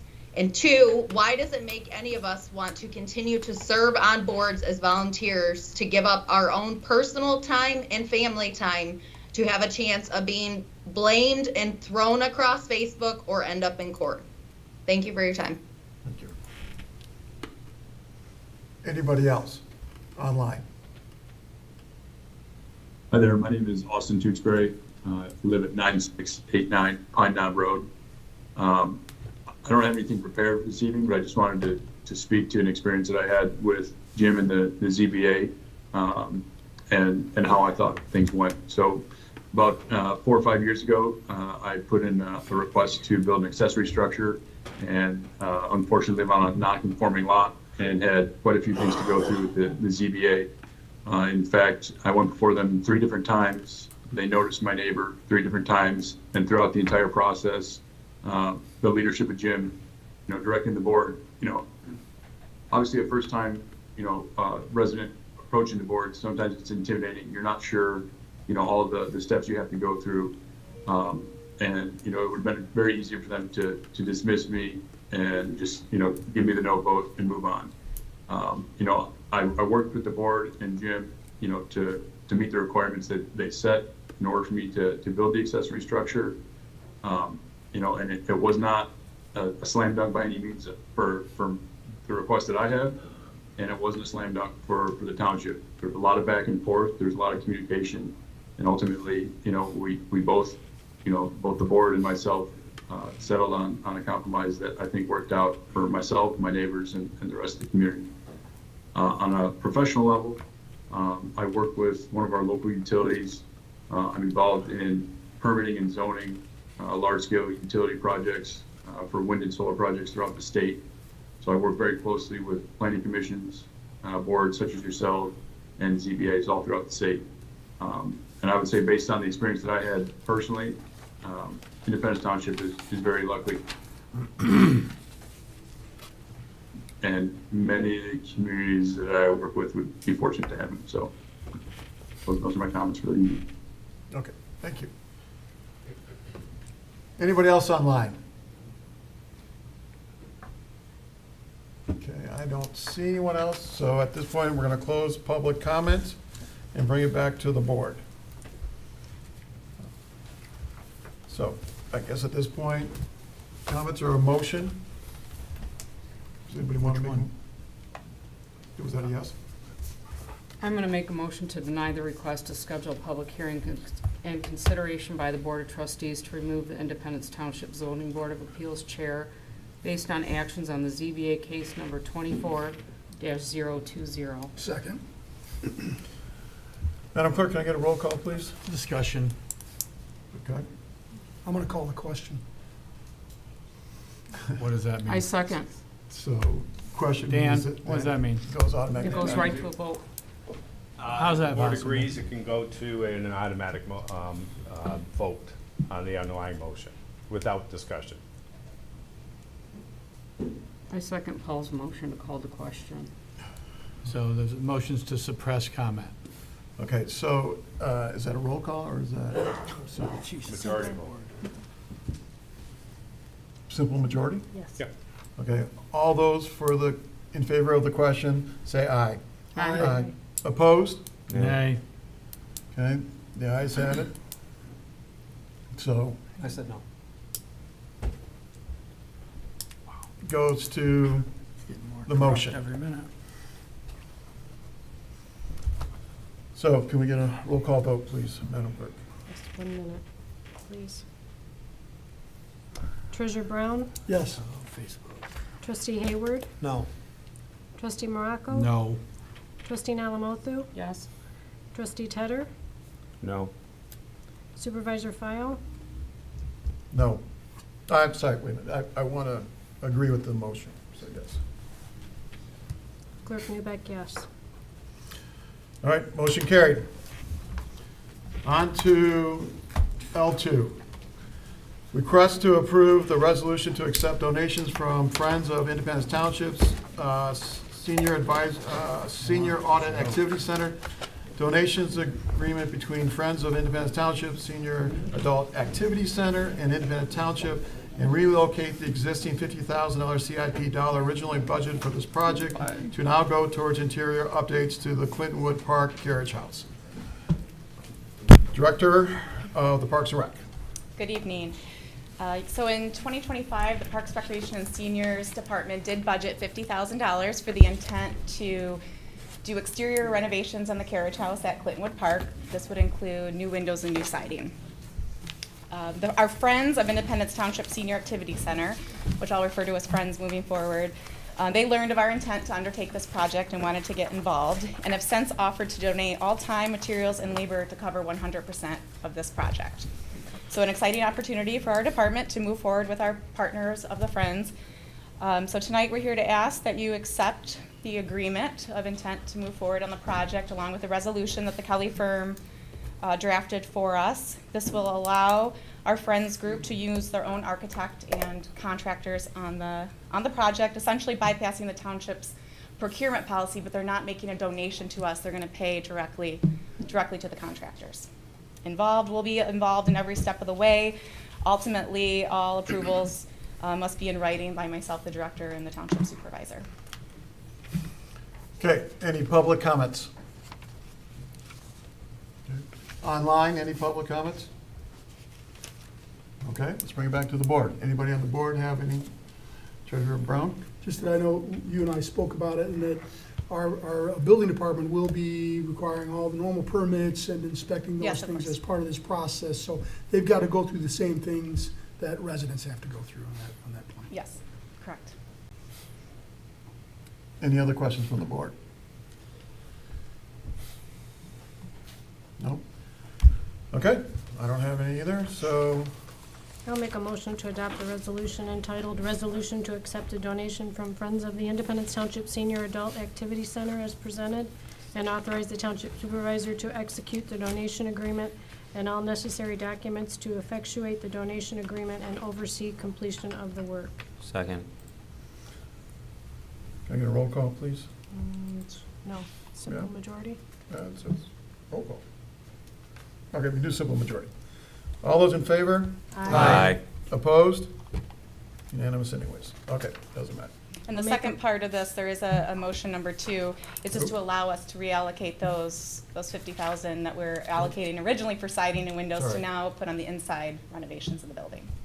I'll make a motion to approve the reallocation of $50,000 previously authorized in the CIP funding, originally budgeted for the carriage house exterior renovation, to interior updates for the carriage house at Clintonwood Park. Second. All those in favor? Aye. Opposed? Now the motion's carried. Thank you. All right, next one, request to approve the interlocal agreement to provide building department and code enforcement services to the city of the village of Clarkston. Director Moran. Good evening, everybody. We were approached by the city earlier this spring for an RFP to provide building inspection, departmental services, along with code enforcement services on behalf of the city of the village of Clarkston. They've been subcontracting those services for a number of years. Their vendor at that time, earlier this spring, announced that they would not be providing those services without a huge increase to the village at that time. So it went out as an RFP. We were awarded the potential contract that we're asking you to review and approve tonight. I believe the building department has all the capabilities of providing those services and without missing a beat in terms of our inspectors and process and procedures of providing the permits and issuances and that kind of thing. So we're just asking for approval on that, and if you got any questions about the contract or the amount or the budget constraints, we'll hopefully be able to answer that for you tonight. Is there any public comments on this? No one in the audience? Okay, online? Okay. Public comments are closed. Bring it back to the board. Anybody on the board have any? Trustee Morocco? Dave, how'd you come up with the rate? Well, everything that they've done in the last few years obviously is a public record, so we looked up the records on what they took in terms of the revenue for those services last year, and it was right at around $30,000. So that's what we pegged, based on their average. So that's how I came up with that number. Is there any caveat if they end up getting some commercial development on Walden or any other? No, there's type no of thing? anticipated, there's nothing on the books right now that would, impact our ability to cover our costs, and that's really what we're trying to do, is cover costs. We're not here to drive enough revenue to be a profit center. We're looking to cover our costs as is required. Trustee? Yeah, I was just curious. I think you addressed it, but I've heard you in the past that you're a little light on staff, particularly with regard to building inspectors, but you feel comfortable. Obviously, I support and concept, working with our sister community and supporting them. Absolutely. In addressing that, I did hire a full-time building inspector, and he's now, his title is my deputy building official. Hired him, and he started in January of this year. So I do have a full-time building inspector that's, is supporting the staff, and the rest of my staff is still intact. Okay. So we're capable of doing that. And just to put it in a little bit of context, back in the fall last year when we were having that kind of discussion, I was still looking for somebody. We were probably close to between 1,400 and 1,500 active permits. Right now, we're about 1,200 active permits. So we're down a little bit. I still got a full-time guy.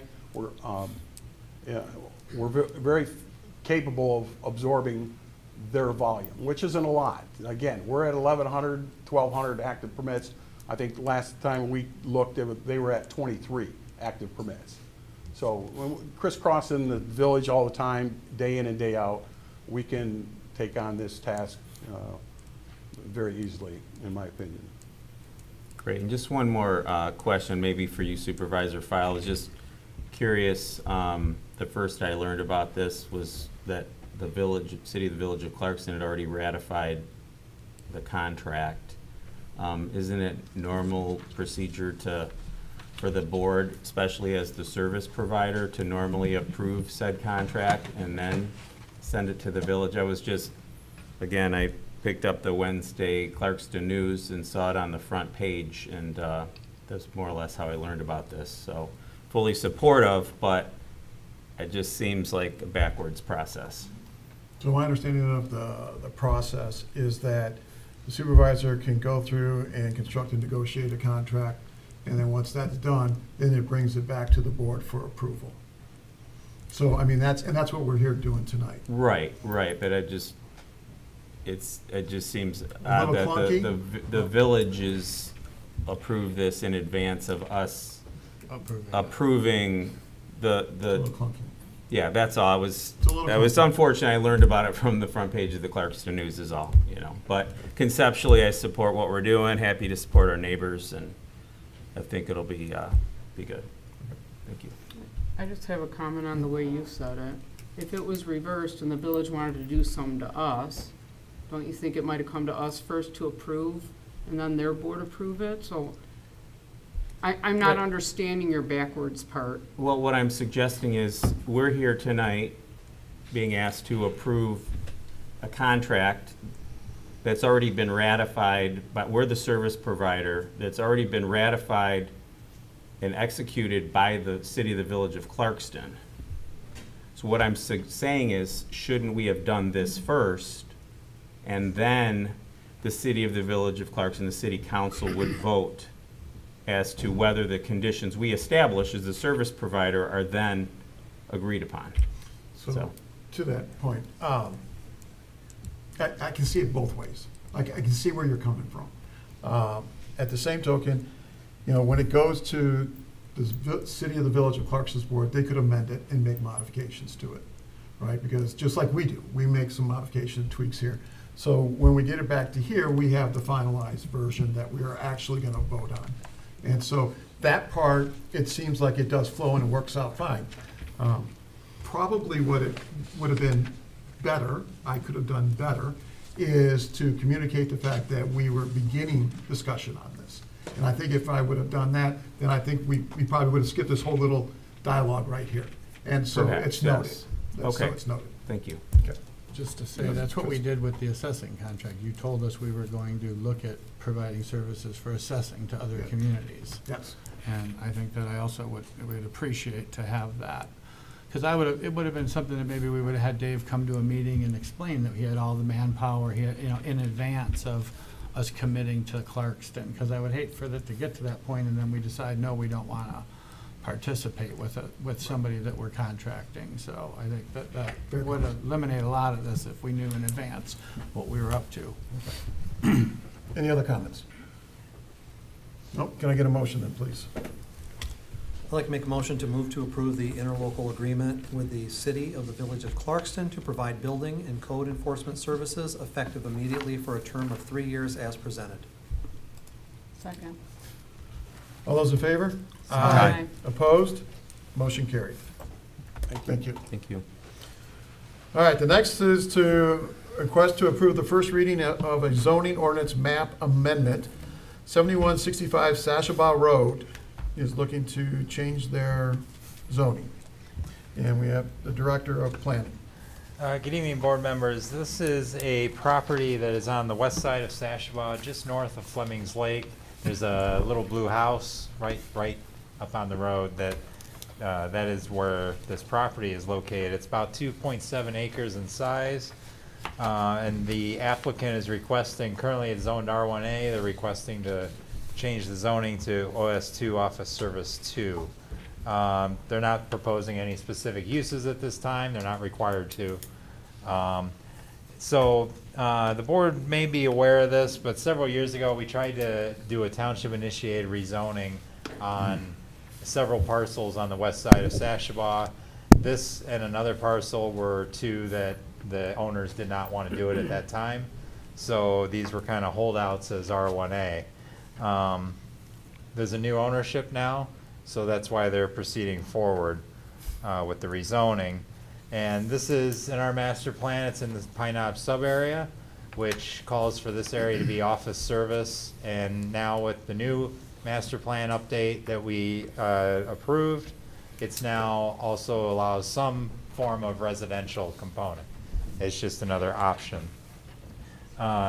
So the key factors are it does meet our master plan designation, and it is consistent with surrounding land uses in terms of the zoning change. So, and the Planning Commission recommended approval of this to the Township Board after their required public hearing, 7-0. So we're just asking for a first reading tonight. Okay. Anyone in the audience? No? Anybody online? Public comments? No? Okay, public comments are closed. Bring it back to the board. Anybody on the board have any? Trustee Hayward? Brian, could you just for everybody here and online and explain what OS2, what you can build on there and what you can't build on there? So we get an idea of what the public can expect to see moving forward developed on that property. Yeah, so it could, Office Service 2 permits professional office, medical office. It also permits some forms of commercial, a hotel, motel, sit-down restaurants. So that's essentially what would be allowed on that property. And those are special land uses, the more commercial side of it. Thanks. Okay. Anyone else? No? All right, can I get a motion, please? I'll move to approve the introduction and first reading of the zoning ordinance map amendment to rezone a parcel of land located in the section 22 of the township, parcel number 08-22-101-017, commonly referred to as 7165 Sashabaw Road, Clarkston, Michigan, 48348, from R-1A Single Family Residential to OS2 Office Service 2, and schedule the second reading on the next available Board of Trustees regular meeting following the required publication. Second. Can I get a roll call, Madam Clerk? Trustee Hayward? Yes. Trustee Morocco? Yes. Trustee Nalamothu? Yes. Trustee Tedder? Yes. Supervisor File? Yes. Clerk Newbeck, yes, and Treasurer Brown. Yes. All right, motion carried. L5, request to accept proposal Township Planning Services. Again, Director Opp. Back in June, we sent out a request for proposal for planning services. We actually haven't done that in many, many years.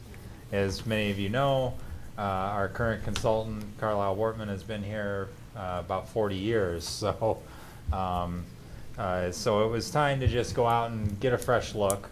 And we posted it on BidNet and also on the website and received 2 replies. And we formed a review team of Trustee Tedder, myself, and DPW Director McKee to basically set up a scoring sheet and score these based on certain qualifications, whether they're professional qualifications, their past involvement with similar projects, and their fees. And we had 2 firms reply to the RFP, and Carlisle Wortman and Rowe Professional Services. And based on our scoring and in our discussions amongst our team, we are recommending that Carlisle Wortman remain as our planning consultant for the next 3 years.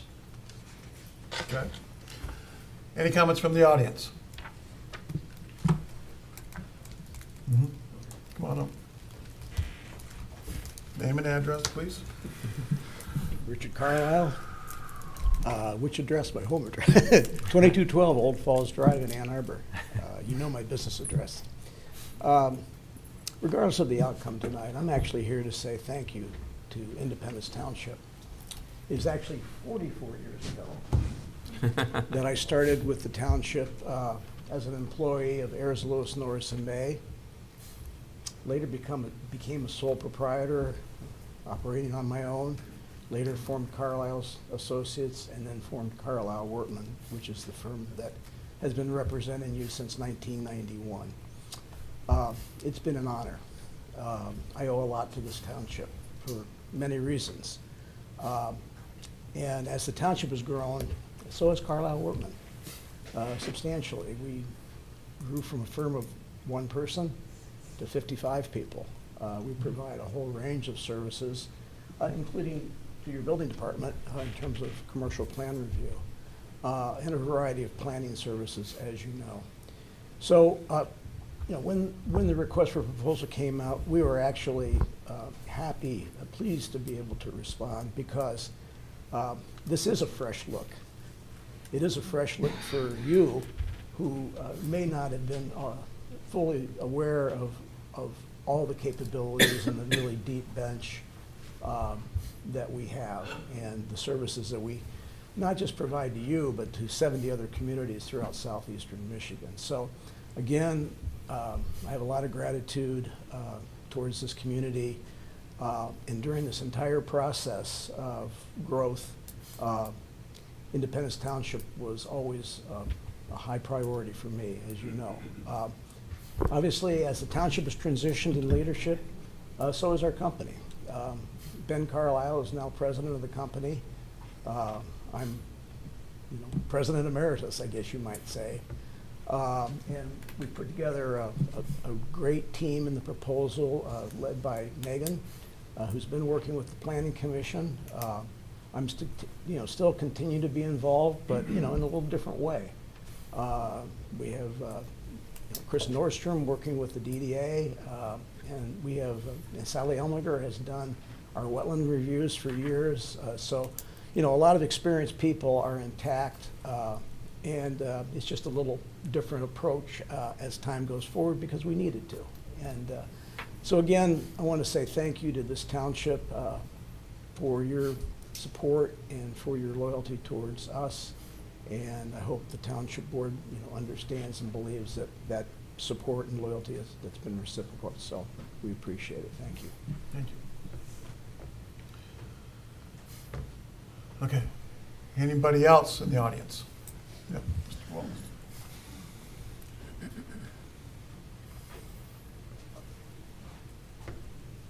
Neil Wallace, 6593 Clarkston Road. I mentioned in the earlier matter that I've been around a long time. Well, I was here when Carlisle got here, sitting on the Planning Commission. So I had the opportunity to work with him then, and then when I was a township board member a couple of different times. And I would like to, I'm glad that you're grateful, but I'm grateful that he was here. The one thing you may not know is that as Carlisle Wortman grew and he was administering, his attention also got drawn to other communities. But he always thought of Independence Township as an anchor and gave us his time and attention, even as some of the folks that worked for him were doing some of the grit work. And it had, back in the township that you see today is largely a result of the work that was done in the 80s to think ahead and to plan ahead. And that was the guidance that we got from Dick Carlisle back then. I think we should be continuing in that same spirit. Thank you. Anybody else in the audience? Anybody online? All right, public comments closed. Bring it back to the board. Anybody on the board? Trustee Morocco. I just want to say that I've worked with Dick over 20 years now, done 4 master plans with him, did a lot of fighting, butted heads a lot, disagreed a ton, but we always figured it out. Megan's been a great person transitioning into the new planning commission and their goals and objectives to put protections in place, which another agenda item tonight will show that, and I appreciate that. Yeah, I just wanted, I think it's a good, you can't replace the history. We're all going to be gone, and there won't be any, he's carrying it on with his team, and probably 10, 15 years ago, I probably would never be here defending him in some of the fights that we had, but, overall, it's a win for the township. I think that the stability of them and the ability of Megan to adapt to what we're trying to do now is a good fit for us. He's, if it wasn't for Dick, the DDA wouldn't be going anywhere, and he's going to be an essential part and agreed to stay on with us to get that through, which is a huge investment in the community. And I just don't think that we want to start that with somebody else. That's going to be the last big investment in Dixie probably in our lifetimes, and Dick's committed to help us with it. So I appreciate that. Yeah, I'd just like to add that I've appreciated being a part of the process, so thank you for that. Gave me an opportunity to take an objective look. I think Director McKee, Director Ottman, and I all came to the same terms. For me, it wasn't even close. 2 applicants, and Mr. Carlisle put it very succinctly when he expressed the depth of their bench, and they're just a myriad of qualified staff members that I think will continue to serve us well until we decide to keep their saw sharpened and open up for bid again sometime in the future. But I'm excited to continue to work with them. Okay, thank you. Anybody else? Nope. All right, can I get a motion, please? I'll make a motion to accept the proposal for Carlisle Wortman Associates, Inc. of Ann Arbor, Michigan for professional services associated with providing planning consulting services for the Charter Township of Independence and on an as-needed basis under the terms and conditions of the Charter Township of Independence professional services agreement for a period of 3 years, and direct the supervisor and the clerk to sign the professional services agreement with the firm as the authorized representatives of the township, subject to submitting required finance and insurance documents as applicable to the clerk's office. Support. All those in favor? Aye. Opposed? Motion carried. Thank you. All right, next on the agenda is the request to accept the proposal as it relates for the Township Engineering Services. Director McKee of DPW. Good evening, everyone. Just to kind of stay with the same theme that Brian just brought up here. So just real quick background, I did put it in the MAVE there, but back in 2019, we went out for engineering services for the township. We wanted to put, as I put it back then, a couple more horses in the stable. We did this in 2019, and we selected 3 firms at that time. In 2022, we did an extension. We approached the firms and say, we extend your contract for additional 3 years they all agreed to, and we have board approval for that. Here we are 3 years later, so July of this year, those extensions expired.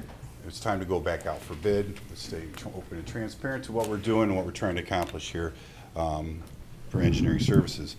So we did go out after the RFP. We posted it on BidNet, and we received 6 bids for engineering services with the help of Trustee Tedder, myself, and Brian Ottman, Director Ottman. We went and scoured through all of the proposals that we received, and we scored each one individually based on qualifications, what their experiences were, and then essentially what their proposals were. I want to give special thanks to Trustee Tedder for taking some time out on a weekend. Me and him pounded through a couple of those things on a Saturday, so it was really good that we went through there. We did come back to, I'm here to the board tonight to look for approval for 3 engineering firms that will be pre-qualified or pre-approved engineering firms. We feel that the 3 that we selected will actually give every department in this township the flexibility to go and seek out the best of each one for the projects they do. Things I do in Public Works couldn't be more different than Parks and Recs, Parks and Recreation projects and things they want to do, but there are some similarities there, and I think it gives everybody the flexibility to do that. So our recommendation tonight is for the 3 firms that we have. We had DLZ Michigan, we had Nowak and Fraus, and we have a new engineering firm that we really liked, and they do have a good reputation, Slice and Vanderbeek out of Grand Blanc, Michigan. So if you have any questions on that, I'd be more than happy to answer them for you. Any questions in the audience? Okay, any public comments online? No? Okay, public comments closed, bring it back to the board. Anybody on the board? Yep, Trustee Ted. Just a quick comment, being involved, I did learn from Mr. McKee that even though we have our 3 pre-qualified engineering firms, if you will, that it does not preclude us from utilizing others if we deemed it necessary, or perhaps there was a niche opportunity to. So I learned that through the process as well. So we do have 3 trusted firms that have been vetted at least by the 3 of us, and then, but that at the same time doesn't limit us in utilizing other firms as needed. Thanks, Jim. I appreciate that, Jim. I failed to mention that, but that's exactly right. This does not in no way tie our hands to, we can use whoever we want, but this is this really helps right here. This does not limit us to these 3 engineering firms. Okay. Any other board comments, questions? Clerk? I just wanted to point out that I thought it was a great idea with you guys, with your matrix. It wasn't just necessarily the qualifications and the fee proposal, but looking at past involvement with similar projects. I thought that was wonderful when I saw that. So, and I think that was weighted, that scoring was weighted equal with their professional qualifications. So I just thought I'd comment, I thought that was a great idea. Yeah. I mean, all the submittals were from, very legit companies and things like that. And if you looked at our scoring matrix, we were pretty close, It was tight, but I think we're all comfortable, very comfortable with recommending the 3 that we have tonight. Okay. Good. Any other questions, comments? No? Can I get a motion, please? I'll move to accept the proposals from Nowak and Frost of Pontiac, Michigan, DLZ Michigan of Waterford, Michigan, and Fleiss and Vanderbrink of Grand Blanc, Michigan, for professional services associated with providing general civil engineering and professional consulting services for the Charter Township of Independence on an as-needed basis under the terms and conditions of the Charter Township of Independence Professional Services Agreement for a period of 3 years, and direct the supervisor and clerk to sign the professional services agreements with each firm as the authorized representative of the township, subject to submitting required finance and insurance documents as applicable to the clerk's office. Okay, a second. Second. All those in favor? Aye. Opposed? Okay, motion carried. Thank you. Thank you. No, you didn't go very far, did you? No, I think I'm on the next one. Okay. Request to accept the safety path maintenance service contract with Italia Construction. So just a little background again for some of the board members who may not remember or weren't here. In July of 2018, the Department of Public Works went out to get a did competitively bid to acquire a contractor to do our maintenance and installation for our safety pass. It was a lot simpler. We really didn't have anything covered on the maintenance side of things, so we went out for bid for that. And at that time, Italia Construction of Washington Township, Michigan, was selected. That was for a 3-year contract. 2.5 years later, we came to the board a little early for an extension on that. They were doing a fantastic job, and they still do this very day. They do outstanding work. In fact, I found out before I even came here, they installed a lot of the safety paths in the township back when the millage was first passed for safety paths.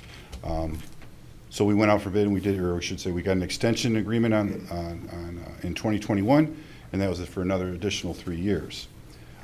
In November of 24, the contract essentially expired, construction season was over. So we went out for bid again in November of 24. We received one bid, and that was from Italia Construction.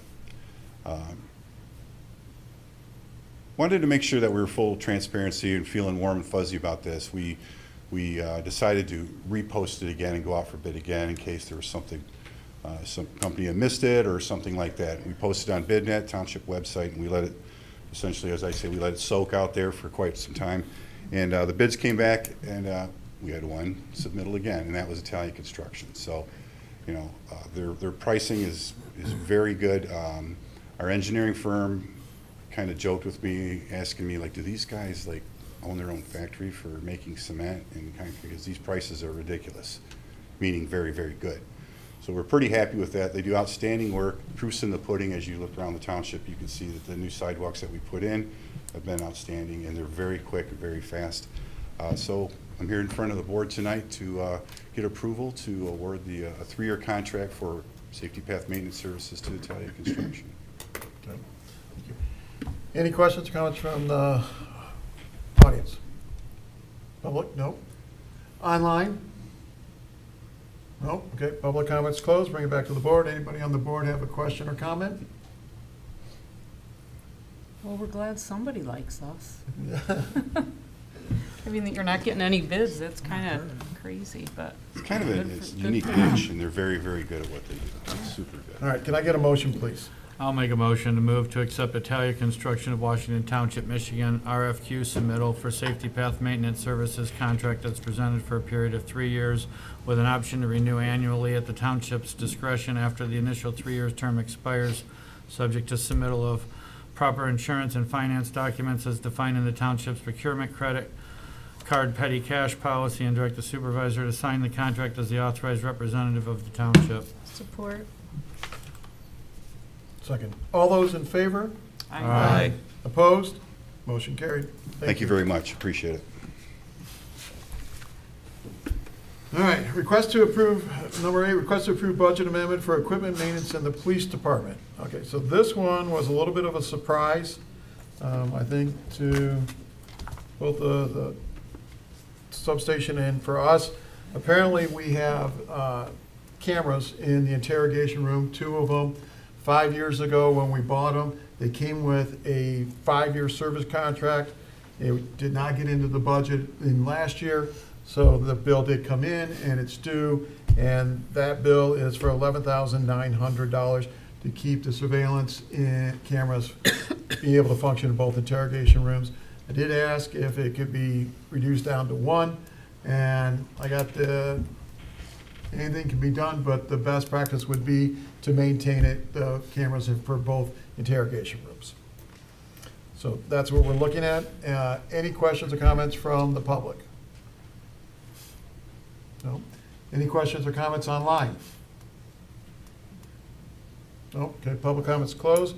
Any questions or comments from the board? Love it. All right, can I get a motion, please? I move to approve the budget amendment as presented. Second. All those in favor? Aye. Opposed? Motion carried. Thank you. Number 9, request to adopt resolution number 2025027, amending the 2025 schedule of regular Board of Trustees meeting to add a second meeting in August. This was a motion brought forward by trustee Mark, no, wait a minute, wrong one. Where'd it go?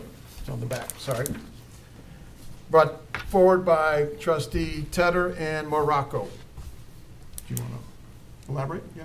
Sure. Yeah. First and foremost, I was on when this was passed, I was on a work trip. Tried to join by video, but apparently the video wasn't working, so I couldn't even chime in as a citizen. But my concern then and now, first and foremost, is, and I think maybe as a board it's easy to overlook this because it's such a small piece of our meeting, but one of the most fundamental pieces of having a meeting is for public comment. Public comment for items not on the agenda. And frankly, for a township of our size and our stature, to deny the citizens an opportunity at least twice a month, I think twice a month is a good cadence and a reasonable one for a township of our size, to give residents first and foremost the opportunity for those public comments. And even if it's one person, and sometimes we know there aren't any public comments, but nonetheless, that remains an open opportunity. So that's number one. And then really a second, but a legitimate second concern is the size of the last two board packets we had.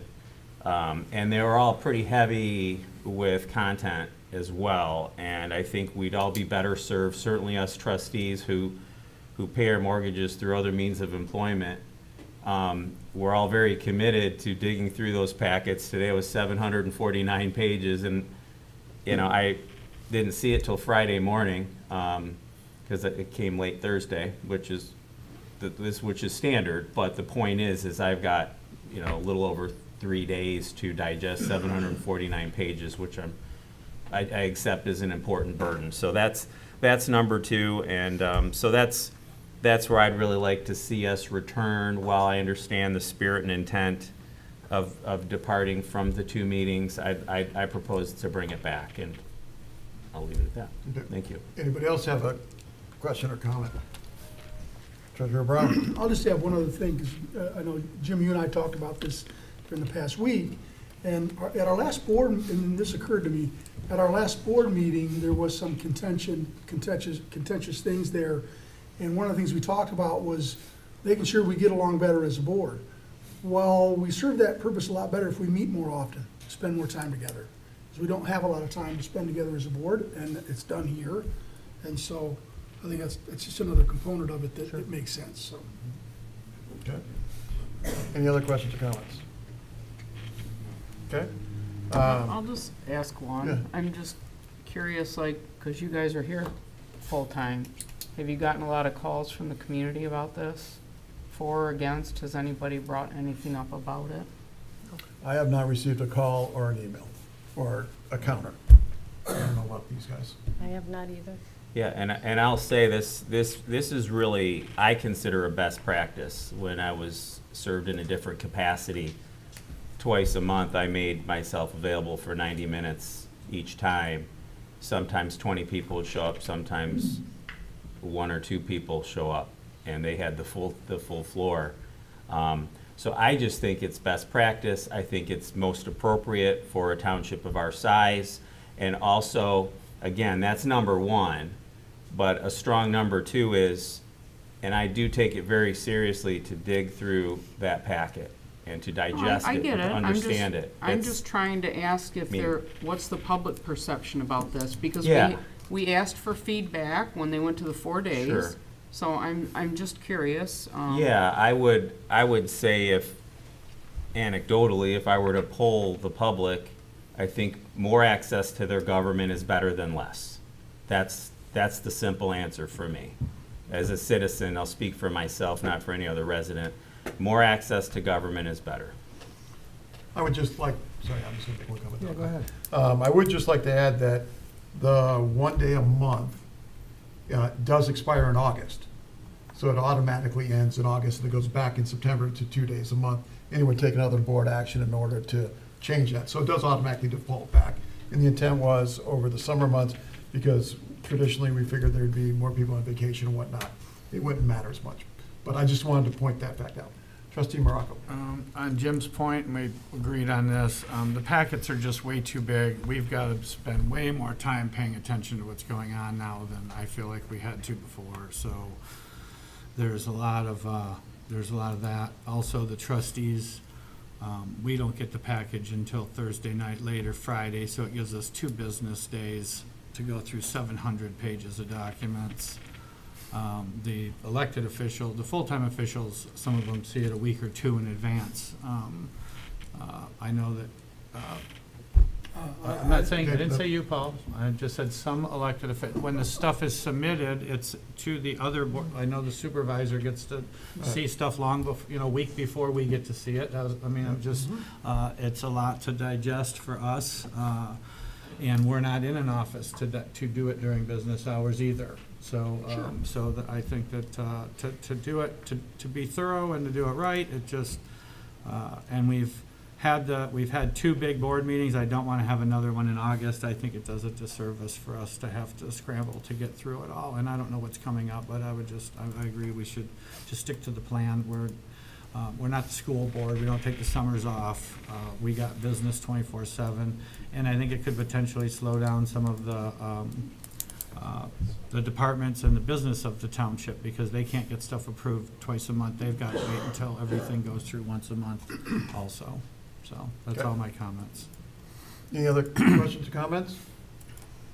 No? All right, can I get a motion, please? A request to adopt Excuse me, resolution. we didn't get any public comment. Oh. No, we did? I'm sorry. I don't think we went to them first. so- Didn't we? Oh, No. sorry.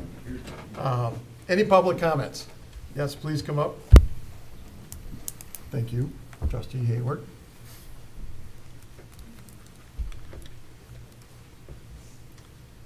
Ray Llewellyn, 9254 Pine Knob Road. I want to say thank you to Jim, thank you to Sam for bringing this forward. For us as residents who pay our taxes to run this township, 2 meetings a month, that's too much. Secondly, if we only have 1 meeting a month, then we're going to pack this place once a month to try and get up to speed on what's happening in the township. Because heaven forbid that anybody puts stuff on Facebook to tell us what's going on. So I say to you people, don't just come and shake our hands because you want our vote. Have the meetings and occasionally have a town hall where you let us know stuff that's going on. It's important that we know what's going on. And people call different elected offices and never get a call back. The communication is important. And I'm asking, like you people suggested, 2 meetings a month. I think it would be better, but I also think adding in a town hall occasionally. Thank you. Any other public comments? Any comments online? Okay, now I'll close public comments. And can I get a motion, please? A request to adopt resolution number 2025-027, amending the schedule of regular Board of Trustees meetings to add second meeting on August the 5th as presented. Support. Madam Clerk, can I get a roll call, please? Trustee Morocco? Yes. Trustee Nalamothu? Yes. Trustee Tedder? Yes. Supervisor File? Yes. Clerk Newbeck, yes. Treasurer Brown? Yes. And Trustee Hayward? Yes. Motion carried. Motion carried. All right. Last item. Number 10, request to approve first reading of the revisions to the ordinance, section 2.02, 6.05, 6.06, 6.07, adding section 11.09, tree preservation, to Article 11, environmental standards, and 6.05M.3.F.VI, requiring needed information at conceptual site plan. This was a motion brought forward by Trustee Morocco.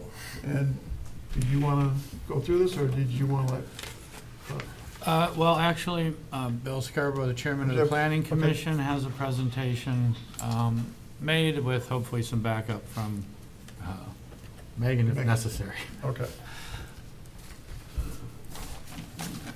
We do have a Thank you. Bill Scarborough, Chairman of the Planning Commission. I Okay. need my address, I guess, 5704 Nob Hill Circle. If I may, I'd just like to maybe hit the highlights or a brief summary of the amendment we're proposing. And the most important single fact or aspect of the ordinance that I'd like to state is that this ordinance as drafted only applies to anything that comes in front of the Planning Commission for site plan approval. Construction of single-family homes does not come to the Planning Commission for site plan approval. A person wanting to cut down a tree in their own property does not come to the Planning Commission. An HOA who needs to cut down a tree in their community does not come to the Planning Commission for site plan approval.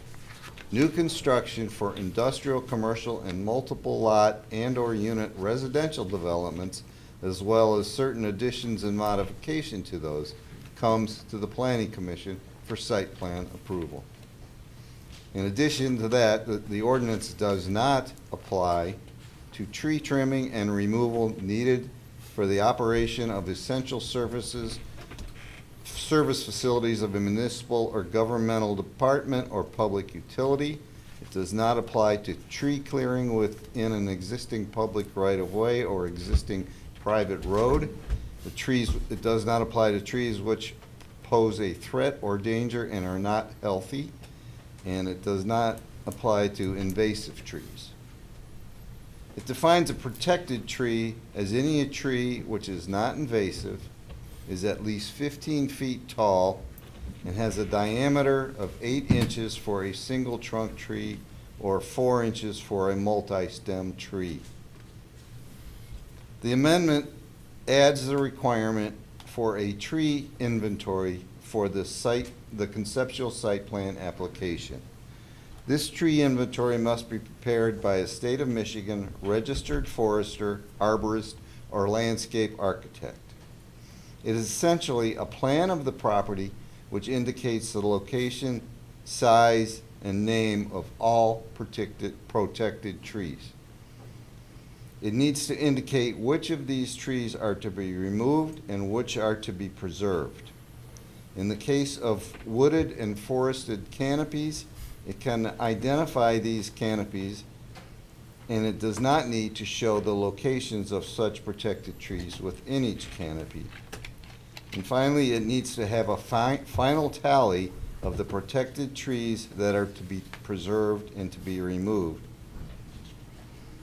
For final site plan approval, it requires the same, plus a tree replacement plan, which I'll get into in a second, and tree preservation techniques proposed for the protection of preserved trees during construction. Under the tree replacement, protected trees must be, or being removed, must be replaced with trees equal to at least 50% of the diameter of such protected trees removed. If you remove 10 trees and each of those trees has a 10-inch diameter, enough new trees have to be planted so that the combined diameter of those new trees is 50 inches. There is a penalty for removal of a landmark tree, which is defined as in excess of 18 inches in diameter. They must be replaced with trees with a combined diameter of 100% of the removed tree. The total number of replacement trees needed can be reduced by preserving landmark trees and wooded and forested canopies. And by that, it carries an incentive to preserve those. The combined diameter of landmark and protected trees within forested and wooded canopies which are preserved can count towards 2 times the replacement trees needed. The ordinance does provide some specifications on the acceptable type of replacement trees. The replacement requirements are in addition to the existing landscaping requirements currently contained in our ordinance. And if it does prove difficult to provide the required replacement trees on site, the Planning Commission may allow off-site replacement or possibly a contribution contribution to a tree replacement program.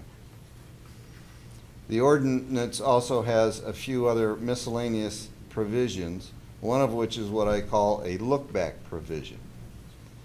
If the Planning Commission determines that a owner or developer of property, which is required to comply with this section, has removed or cleared protected trees within 2 years prior to the time of site plan application, and such removal was beyond the control of the owner, the Planning Commission may require the installation of additional landscaping to offset this loss.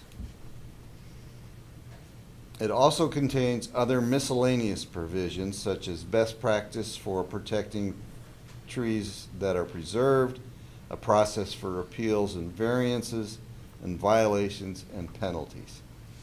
That's my brief summary. I'd be glad to take any questions. Okay. Before we get to that, let's get public comments, unless you're tagging on. You are tagging on, okay. Thank you. Megan Masson-Menock, I'm with Carlisle Wortman Associates. Your Planning Commission has worked very hard on this and given a lot of thought. I just wanted to give some context in terms of where these regulations were based on. They were taken from City of Troy, which they do have site plan only for tree preservation and tree replacement. City of Ann Arbor, which has been, not City of Ann Arbor, I'm sorry, Ann Arbor Township, which has been held up as a gold standard for tree replacement ordinances after the court cases dealing with the Township of Canton and their tree preservation ordinance, which was contested in court and has changed this field for just about everybody. I want to stress for Ann Arbor Township, their ordinance applies to everybody across the board unless it's 3 acres or less, or it's 3 acres or more, and you can prove that you don't have any protected trees. So that's a little bit different in terms of a technicality, where you might have, if you knew that Canton case, you might feel like it needs to apply to everybody, or just the site plan, applying to just site plan only is unusual. And I want to assure you that that's done in the City of Troy and with a number of our other clients. Also, I think as Planning Commission Chair Scarborough indicated, the look back of 2 years. Again, City of Troy has that for 5 years, and that was, your Planning Commission felt like that was inappropriate and lengthened and shortened that window down to 2 years. If some of you felt that the tree replacement itself wasn't something the township was ready to do, I would encourage you to look at a minimum, because the Planning Commission had looked at this in 2 phases also, to make sure that, I think that those items for conceptual site plan are very worthwhile. They give your Planning Commission a lot of good information early in the process. Okay, thank you. All right, let's open it up to, oh, wait a minute, sorry. We're going to follow the same process we did with L1. There is a letter to that, so I would like to have that read into the record, please, for the minutes. Clerk. Okay, tell me when. Pardon me? You said in a minute? No, I meant that. Into Read the it minutes. into the minutes. Okay. I have an email from Russ Galantine, 6858 Wesley Terrace. I'm in support of the tree preservation for the township. I moved to Independence Township 30 years ago and love the undisturbed natural beauty of the township with stands of trees and the animal habitat that goes along with it. I have slowly seen this disappear in the last 5 years. I'm in support of development if it's done with the best interest of the township in mind.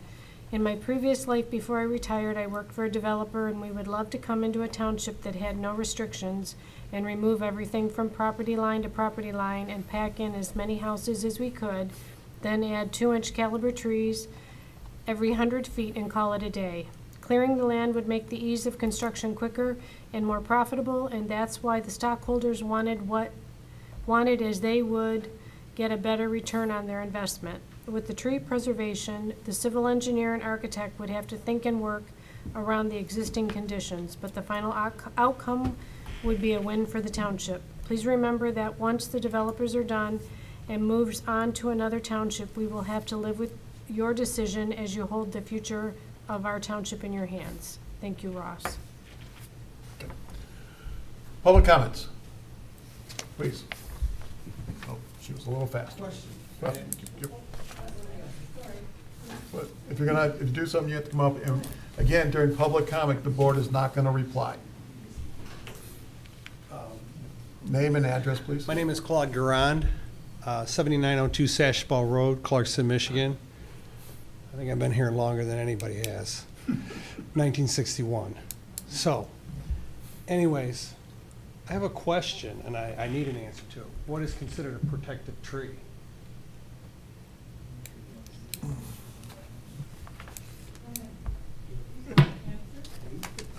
It's in the ordinance. Is it an oak tree, maple tree? No one can answer that question? Megan, you want to, yes. Yes. So, sorry. Go ahead. I just want to speak in the microphone. It's a non-invasive tree, and so a non-invasive tree is a tree that's not listed on a state that's maintained by the state of Michigan. So an oak tree typically is not a non-invasive tree. It needs to be 15 feet in height, so everybody can visualize that, right? Much taller than me. And then 8 inches in diameter at breast height. Breast height is usually about here, and so a tree that, when you go all the way through, 8 inches. 8 inches in diameter. I understand your diameter. Okay, thank you. You're welcome. All right. I believe this amendment to this ordinance is unreasonable. Okay. You know, having been here since 1961, I saw a lot of trees here.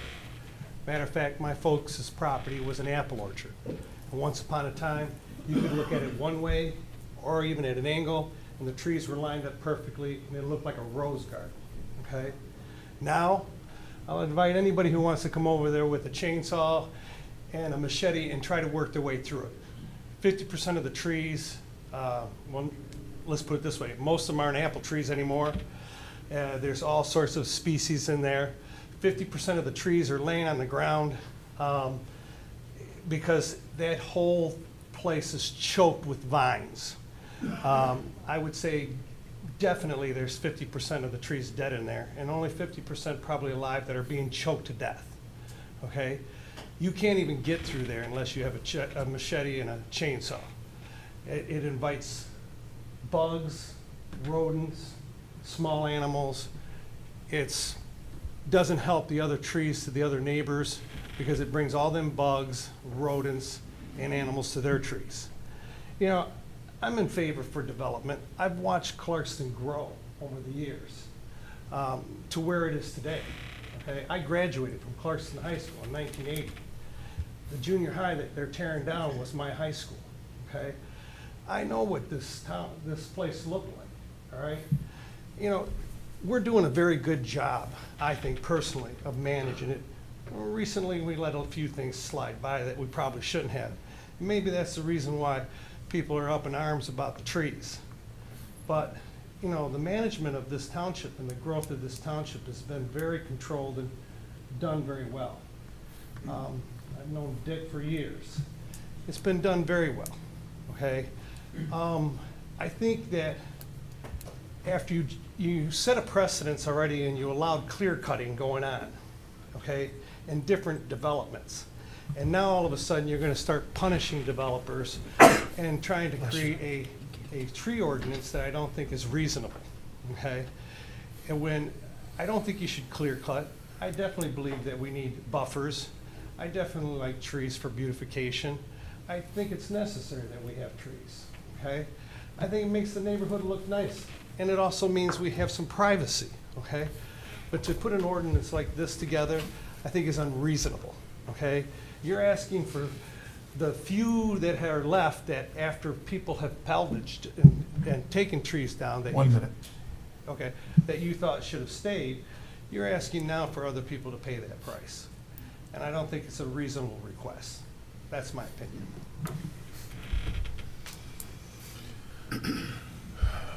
I'm going to work my way back, if that's okay. Yes, sir. Please come up.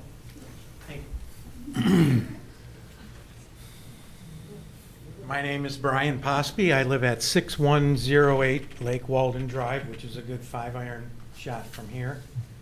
I built my house there in 1994. Gilbert Buzz Silverman was the developer. And I'm not sure exactly what the mindset was back then, but he did a fantastic job of leaving the trees intact in the former Campfire Girl campground that was started there in 1952 and existed through the 80s, apparently. And so I grew up in Warren, and I'm not going to bash my old town, but I intentionally moved here for the look, the greenery, the trees, the feel. So in the 31 years, I've seen it change tremendously. This ordinance was needed 15 years ago. Every day I look at the travesty going on called Lake Walden Village 3 or whatever, all the clear cutting of those trees. Should have never happened. Fine, remove the invasive, remove the congested part, but leave the trees there. If you'd like to see Lake Walden Village, over here, I'll be glad to give you a tour through that subdivision and what it looks like 30 years after it was developed, when all those trees, those spruces and pines, were left intact. So 98% of the people have left the trees. We have one outlier, but 98% of the residents there have done a great job in maintaining the greenery and the feel and that. So it was a double poke to the eye. You know, first we were deceived on the traffic study about what was going to go on in Walden. That was a sham. And now there's a lot more traffic that I have to try to compete with. It's funny to hear all the traffic stuff this evening. We got our own problem on Walden Road, and it's only going to get worse with 2 restaurants that belong on Sashabaw and a dentist's office. Yeah, we need another one of those. So I'm not looking forward to that, but I'm not moving. I'm the original gangster, okay? I've been here 31 years. So yeah, the ordinance has been needed for a long time. I totally support it. It makes complete sense. And that's my opinion. I'm sticking to it. Okay.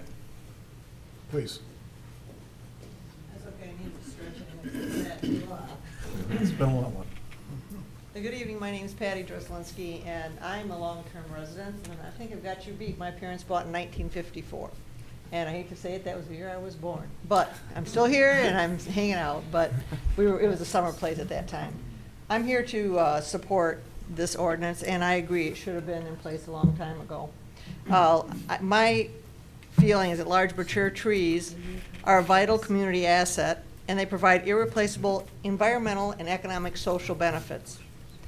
They improve our water quality, our air quality, they reduce flooding, erosion, and they sequester carbon. And they also support wildlife. These services exceed anything that newly planted trees can possibly survive to catch up to that point. Beyond an environmental impact, mature trees also increase property values, enhance community character, and contribute to residents' health and well-being. They present and reflect thoughtful, balanced development that respects both growth and natural heritage.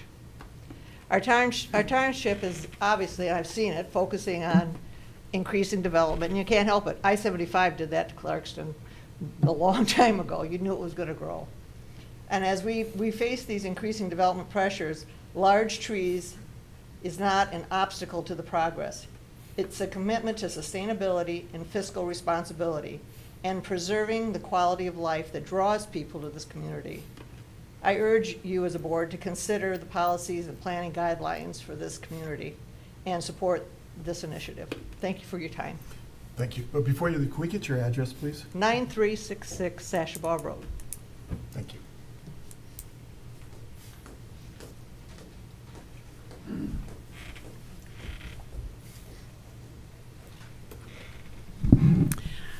I'm Joette Kuntz. I'm 9740 Reese Road in Clarkston.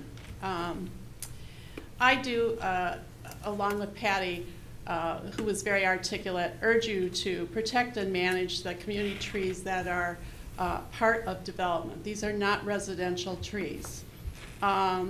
It's a tool for well-managed community, providing protection for native trees or trees with historical significance like American elms are important.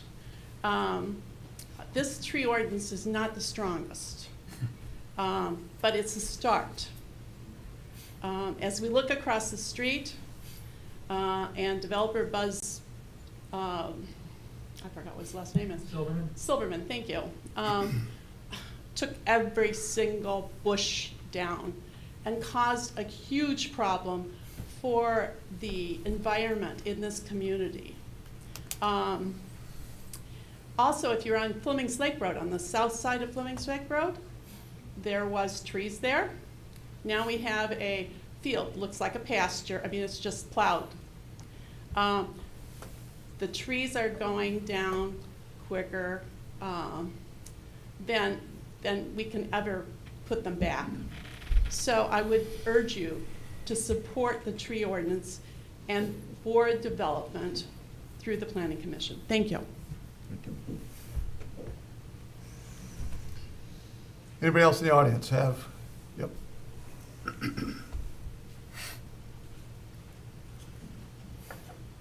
Good evening, Mike Angus, 7463 Allen Road.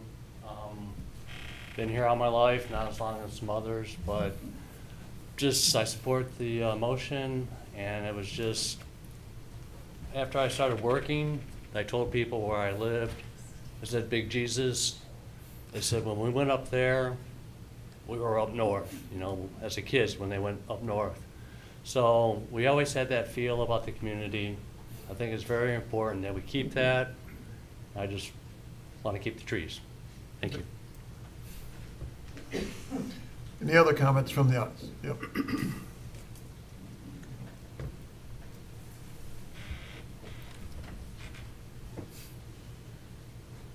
Good evening. I know it's a little late, but thanks.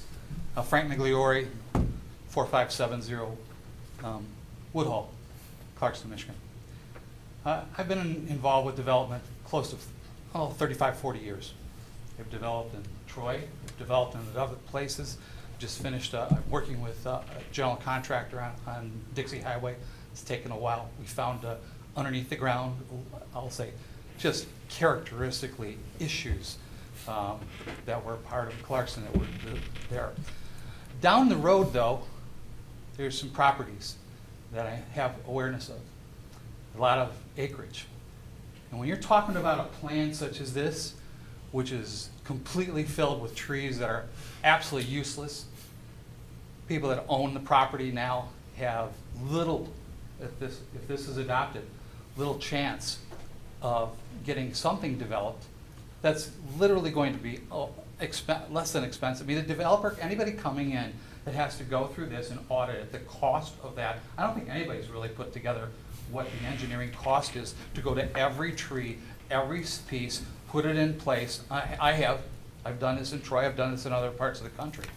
And I can tell you that the cost to do that is absolutely horrendous before it even gets to the Planning Commission. And then from there, you know, the owner does not know. Right now, this community has never done this before. So people that own that property really are getting sideswiped because they now have this extra expense. Either they're gonna, like you said, some guys are just clear cutting right now. And candidly, that's probably the only way to get some value out of their property. Because if this particular property, I'll just say it's on Dixie Highway, has to go in there, who's gonna come in there? And the cost to just clear the trees and the brush and everything else and try to figure out which one, and it's, again, going down to Deer Lake. You know, there's certain ordinances in certain places that are not gonna be there. So I oppose this, and I'm going to oppose it firmly for one particular reason. Owners don't have the rights anymore. You're trying to have the community have the rights over their property. And candidly, if you wanna do something, take some time with this. Take some time with an ordinance, get the people that know what to do with it, because it really is just taken away. It's not just the community, it's not trees, it's really what you are expecting from this community. And a lot of the developers and a lot of the people and a lot of the owners really don't have a clue what this ordinance is going to do to them.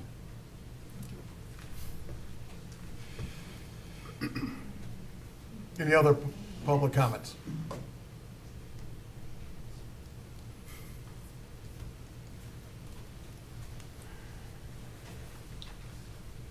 Ray Llewellyn, 9254 Pine Knob Road. I just want to say this. I live on Pine Knob Road. I ask, do not even consider coming down Pine Knob Road about this clear cutting stuff. But I totally support the tree ordinance. We all, pretty much everyone here has been down Walden, seen the travesty across the street. We just don't want more of that. People moved out here because they wanted the country look. They wanted the, as you said, Chuck, the Norman Rockwell look. The Norman Rockwell look doesn't just have a bunch of plains with no trees. It has a lot of big trees. So I support it and ask you to too. Thank you.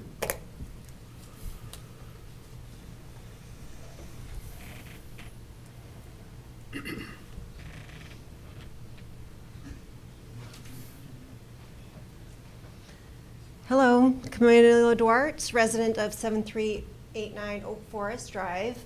I happen to be in a neighborhood that does have beautiful trees. A lot of people come to our neighborhood because they don't want to walk through a subdivision without trees. They like to walk through our neighborhood, which has that tree cover and provides that recreational environment. I'm lucky enough to have enough space around my home that does provide that service naturally. I know that a lot of people are worried that they're not going to have, the freedom to do whatever they want with their own property. That's not what we're talking about. We're really talking about new developments and trying to avoid what happened in the so-called clear-cutting incidents that have happened in our township recently.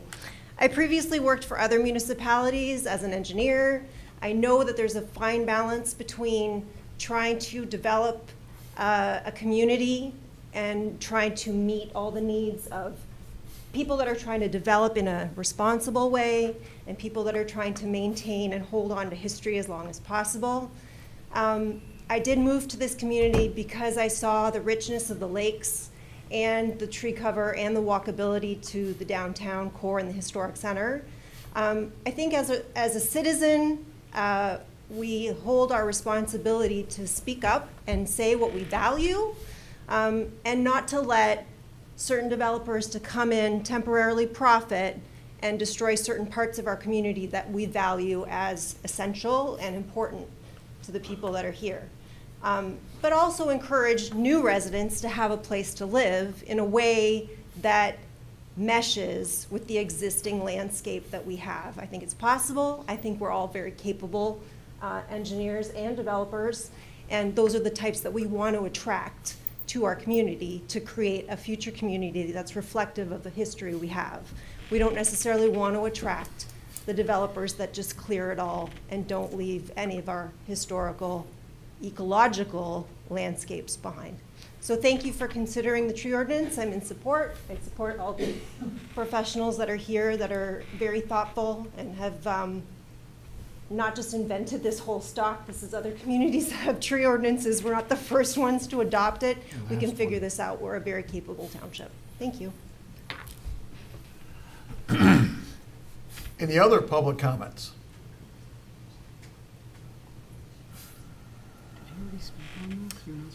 Are you speaking now as a resident or as I the? am speaking as, I was going to make that perfectly clear, as a resident, not as the commissioner or the chairman of the planning commission.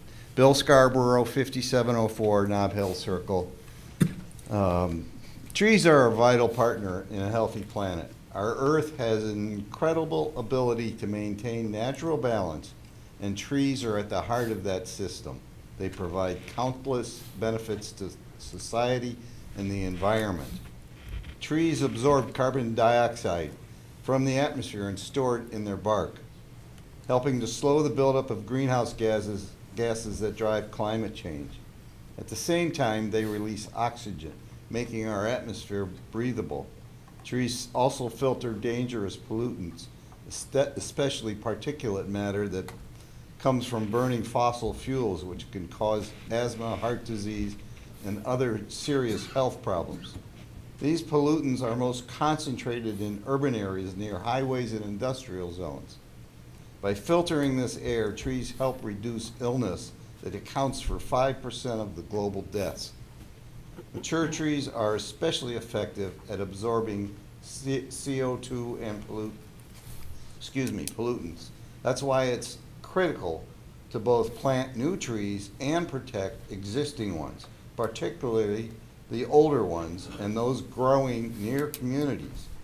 In fact, most air filtration occurs within 100 feet of a tree. A healthy tree can mean a healthier you. Research from the Nature Conservancy shows that spending time in green spaces, like a walk through a park, reduces anxiety and depression. Trees not only improve air quality, but also provide calming, restorative environments that help improve mood, memory, and cognitive function. A forest is more than a collection of trees. It is a living ecosystem full of interconnected plants and animals. They provide vital habitat for birds, mammals, insects, and more. Old-growth forests are especially important, offering shelter from root to canopy. Birds nest in the branches, bats roost in the trunks, and small mammals burrow at the base, all benefiting from a stability and shelter of mature forests. As climate change drives more frequent and intense heat waves, trees offer natural cooling. The shade can reduce urban temperatures by 5 to 8 degrees, a vital difference in an area full of pavement and buildings. This natural air conditioning also lowers energy use, easing the burden on household cooling systems and power grids. Trees play a key role in managing and purifying our water supply.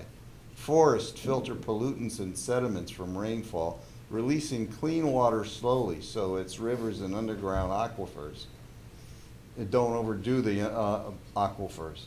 This not only improves water quality, but also reduces flood risk. Over half the U.S. water supply is filtered by forests. Independence Township contains the headwaters of the Clinton River. We have a special responsibility to protect our trees and our water sources. In summary, trees are beautiful, majestic, and dignified, but they are also important. They improve our air quality, clean our water supply, provide a home for many species, improve our mental and physical health. They protect us from floods. Old trees are better than new ones. At doing this, most of the whole process happens in close proximity to a tree. 1 minute. The majority of our population lives in large metropolitan areas. We need to protect trees where we live. It's important that Independence Township, as a community of nearly 40,000 people, take steps to protect our trees. Trees aren't just nice to have, they are essential to our survival and well-being. Protecting them means investing in a healthier, safer, and more resilient future for all of us. Thank you. Yes, please.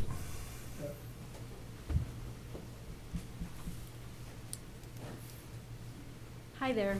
My name is Heather Epping, and I reside at 9336 Sashaba.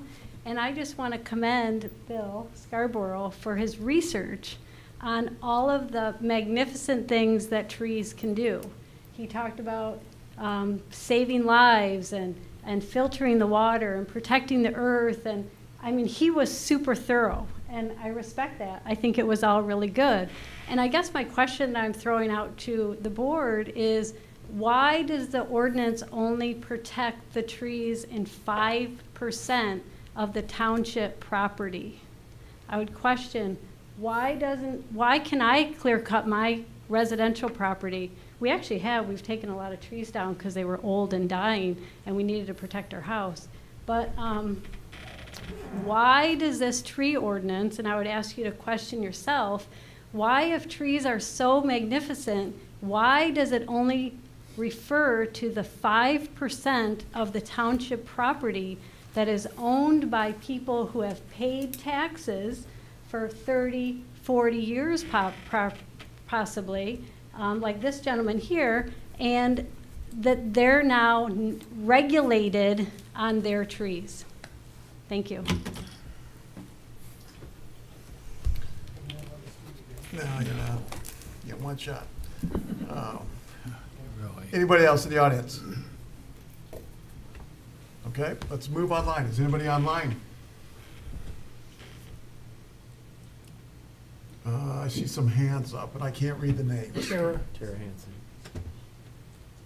So I'm going to start with Tara, then I will move over to S, whatever S is next. So please go with Tara first, please. Tara Hansen, 7457 South Village Drive. This proposed tree ordinance raises significant concerns for the following reasons. 1, violation of property rights. 2, excessive financial burdens. 3, insufficient justification for public benefits. And 4, safety risk for delayed maintenance. As commercial and residential property owners, we value the township's natural environment, but believe property owners should have the right to make decisions on land without excessive government interference. If as a township we truly value trees, why is it just the 5% of commercial properties targeted and not residential? Does this township plan to pay our taxes on our commercial land if you plan to take our rights? I'm asking the board to reconsider this tree ordinance to ensure compliance with constitutional property rights so we do not end up in court again. Thank you for your time. Okay. Sorry, S, all I can see is S up there. I'm sorry, I'm using my daughter's computer. Okay. My name is Kathleen Melchert. I'm at 5500 Walden Road. I'm here to express concern over the proposed ordinance prohibiting the removal of trees on private property, especially the look-back clause that prevents me from selling my property to whoever I want. While environmental preservation is a shared goal, I believe this ordinance may overstep constitutional boundaries and expose the township to costly legal challenges. In Bonner versus City of Brighton, the Michigan Supreme Court emphasized that municipalities must show a clear public purpose and avoid regulations that amount to an uncompensated taking of private property.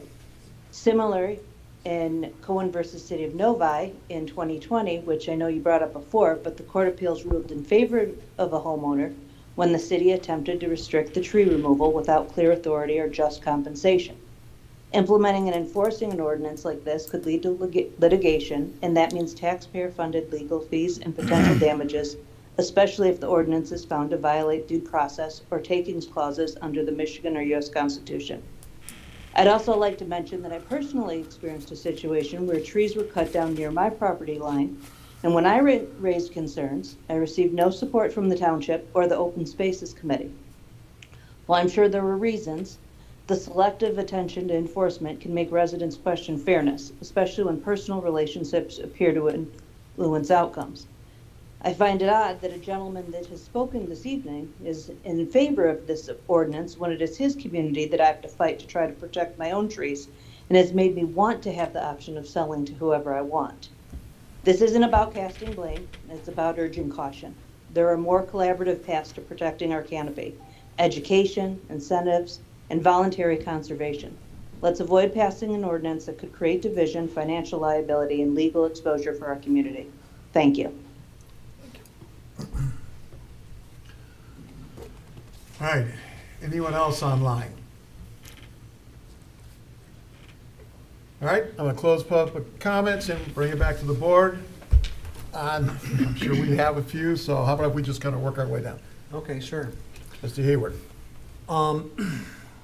I've grew up in this township as well, born and raised here.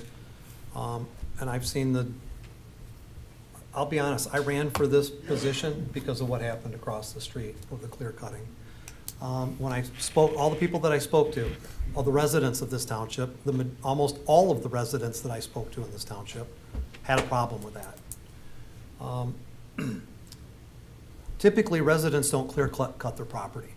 They just don't come in and take 5 acres and cut all the trees down. It just doesn't happen. But who does? The developers do. The developers come in and clear cut everything, and then they leave. And then we're left with what's here. Gentleman mentioned his subdivision. I drive through it every day. It's beautiful. The trees. It looks like you're in a Toyota commercial in the wintertime with all the trees lit up and everything else. Or not, I'm sorry, a Lexus commercial, but regardless. I want to upgrade it a little bit. We talked about, somebody mentioned 5% of the property in the township, and this is also about the future of the township. We're already talking about changing the zoning of the property. I mean, I grew up here, Sashaball Road across from Pine Knob. What was that? It's all woods. It was beautiful going up through there, all the way to Clarkston Road. We're rezoning it. And so what? Now that's not residential anymore, so guess what it is? It's now commercial. So we can just go in and clear cut everything. Brought up about, Megan brought up that Troy has this ordinance in place. I don't see people stop developing in Troy because of it. If somebody wants to develop their property, they're gonna do what they have to do to develop it because they know the money's gonna be made. That's how I feel about it. But, I look at the future of this township. We have a lot of older neighborhoods. I grew up on Drayton Road, Drayton, and I know Paul did as well, grew up in that same exact area. There's a lot of older homes in there. What's to stop that from getting rezoned sometime down the future road when we're not here? And they decide, well, that's all rezoned now, we're just gonna go ahead and tear down all those trees, because there's a lot of old trees there, and just build a new development like we have across the street. Across the street, we don't even have room for big trees.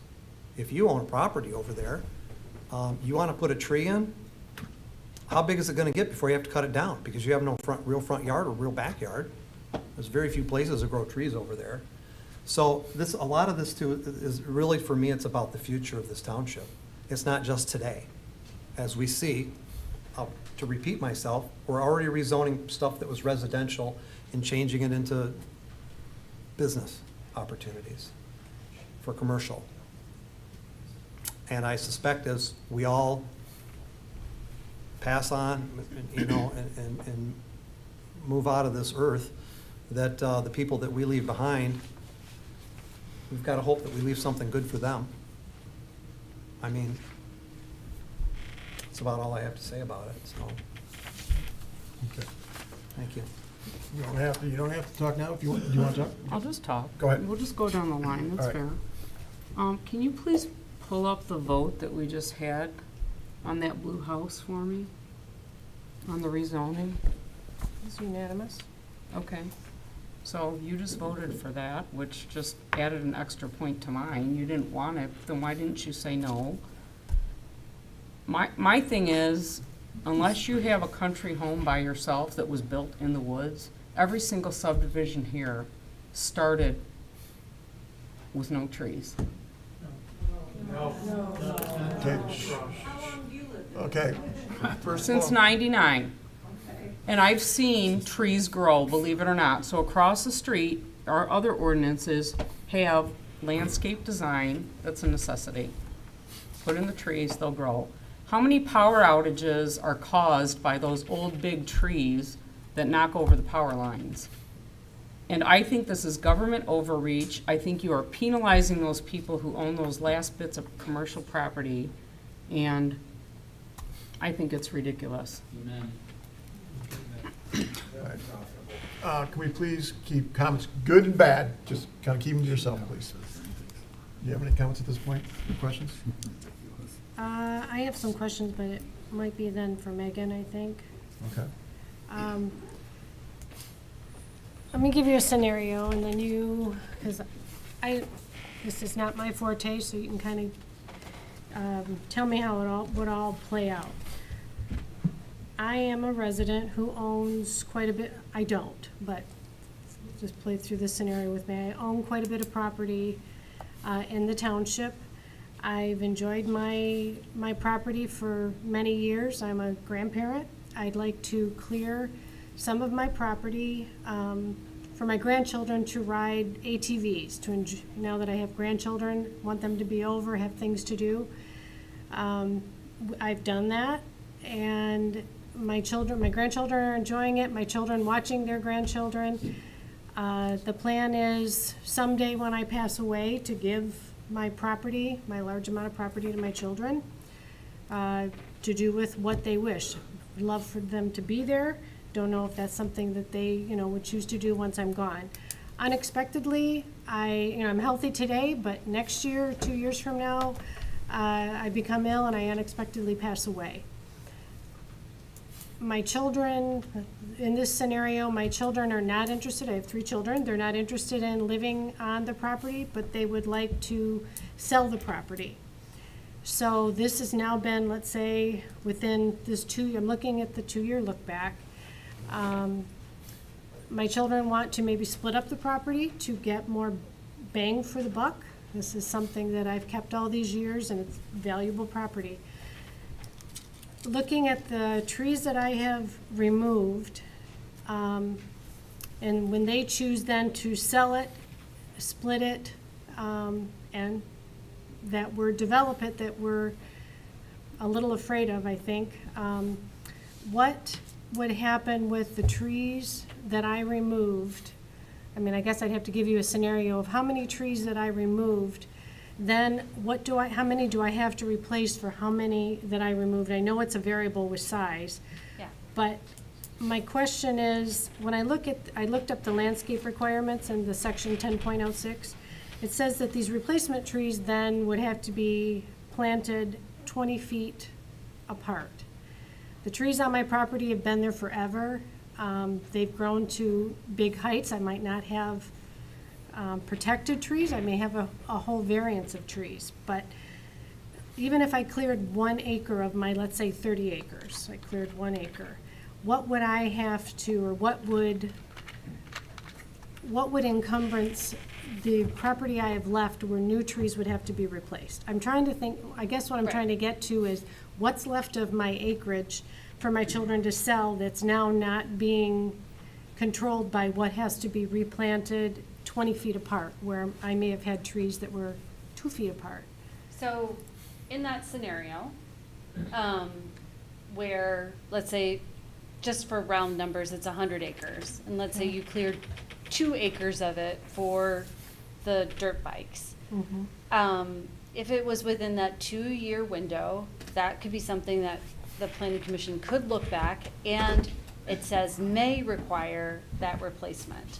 So that's a decision that the planning commission makes at that time.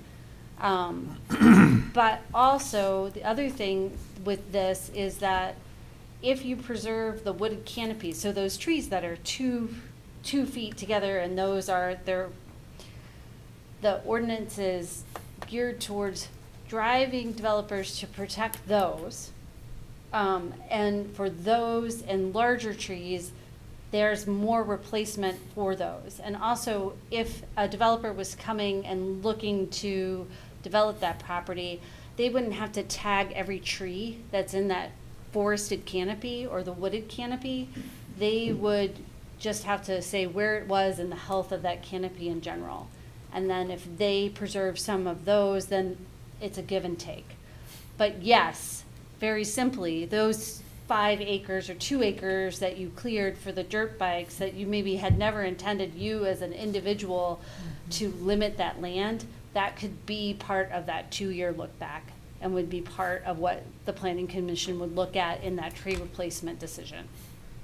What would be the worst case scenario of the land that I guess would be dedicated to the replacement trees that I would lose, or my family would lose, to sell or develop on? So then it would be added cost of what those replacement trees would be.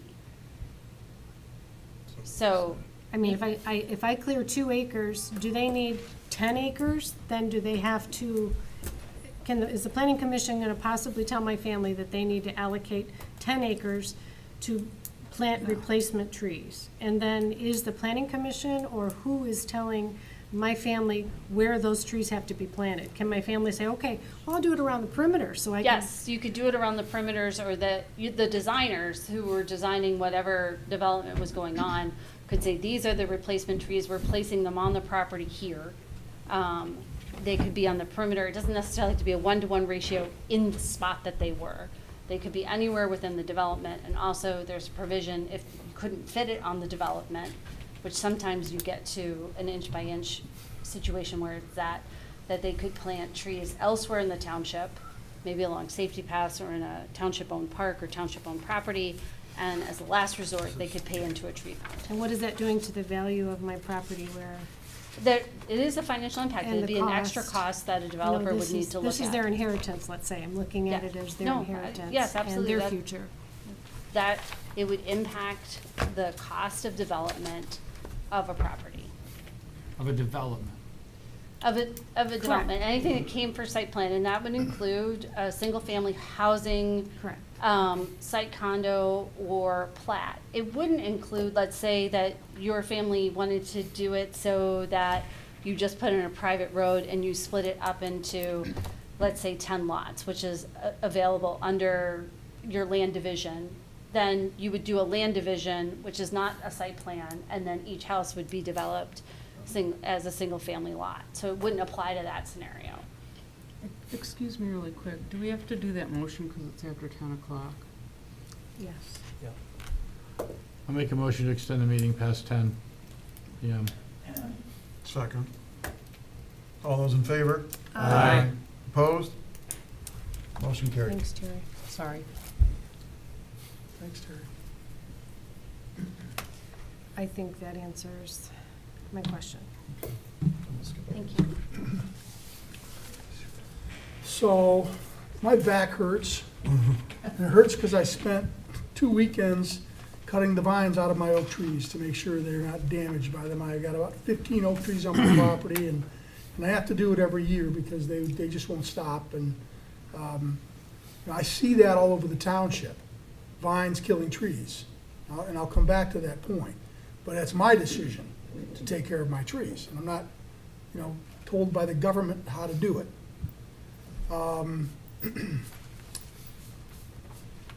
The MAPE indicates, and has been mentioned several times, that this does not affect residential single-family properties. I don't believe that's accurate. I spent a lot of time this week on Google Earth, looking all over the township, sort of trying to figure out how many trees do we have, and I don't know if any of you have been on Google Earth. We have massive amounts of trees, in particular the northwest quadrant. I figured there's somewhere between 3,000 and 3,500 acres of heavily canopied trees within the northwest quadrant and then headed across the north to the mid part, not counting Independence Oaks. There's a lot of property out there that's owned by people that's 10, 20, 30 acres. There's an 80-acre parcel out there. So there are some big parcels that are single-family residential property. They're not subject to this right now. And but the clerk kind of led into this. I was thinking the same thing. If there, it's funny, we didn't think of this at the same time, but I was thinking that a grandfather on his 30 acres cuts down 20 acres of trees because he wants to put a go-kart track in for his grandkids, okay? And so he dies all of a sudden. The family doesn't want the property. And a developer wants to come in and put in a site condo development that's subject to site review. His property value has been diminished because of this tree ordinance. His property value is diminished. Those are sort of examples based on not real. But I want to give you one that is real. And I want to let you put a face on it, and it's the face that I see, and part of the reason I have a problem with this.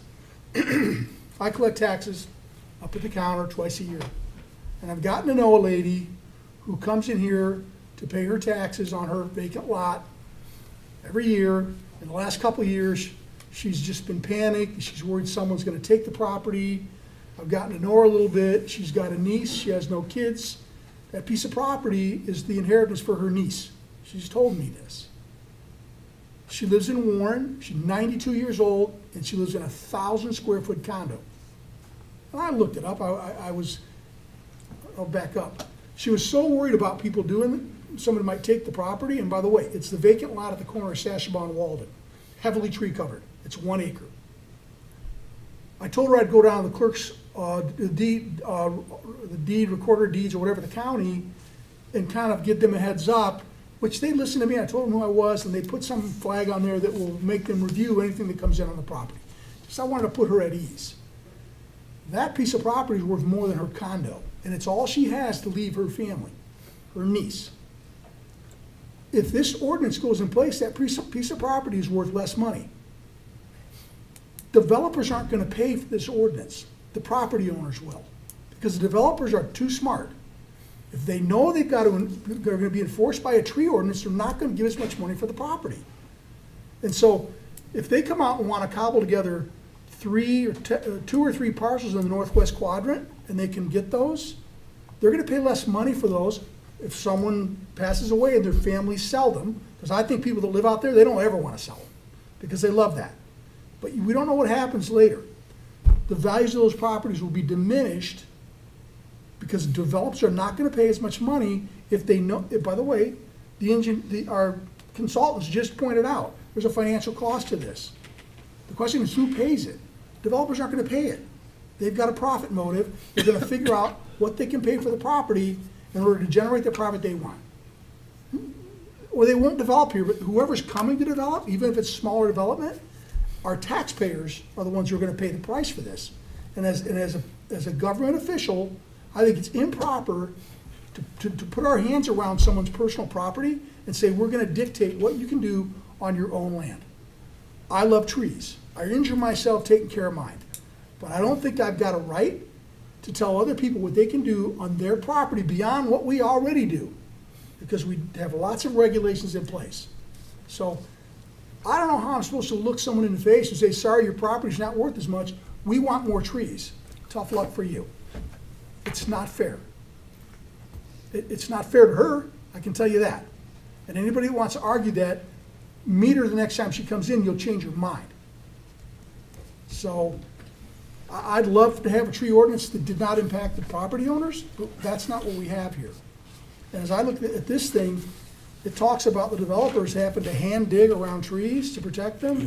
They have to monitor moisture in the canopy lines of the trees that were kept and how they, and by the way, it's not just a 2-year look back, it's also a 18-month look forward.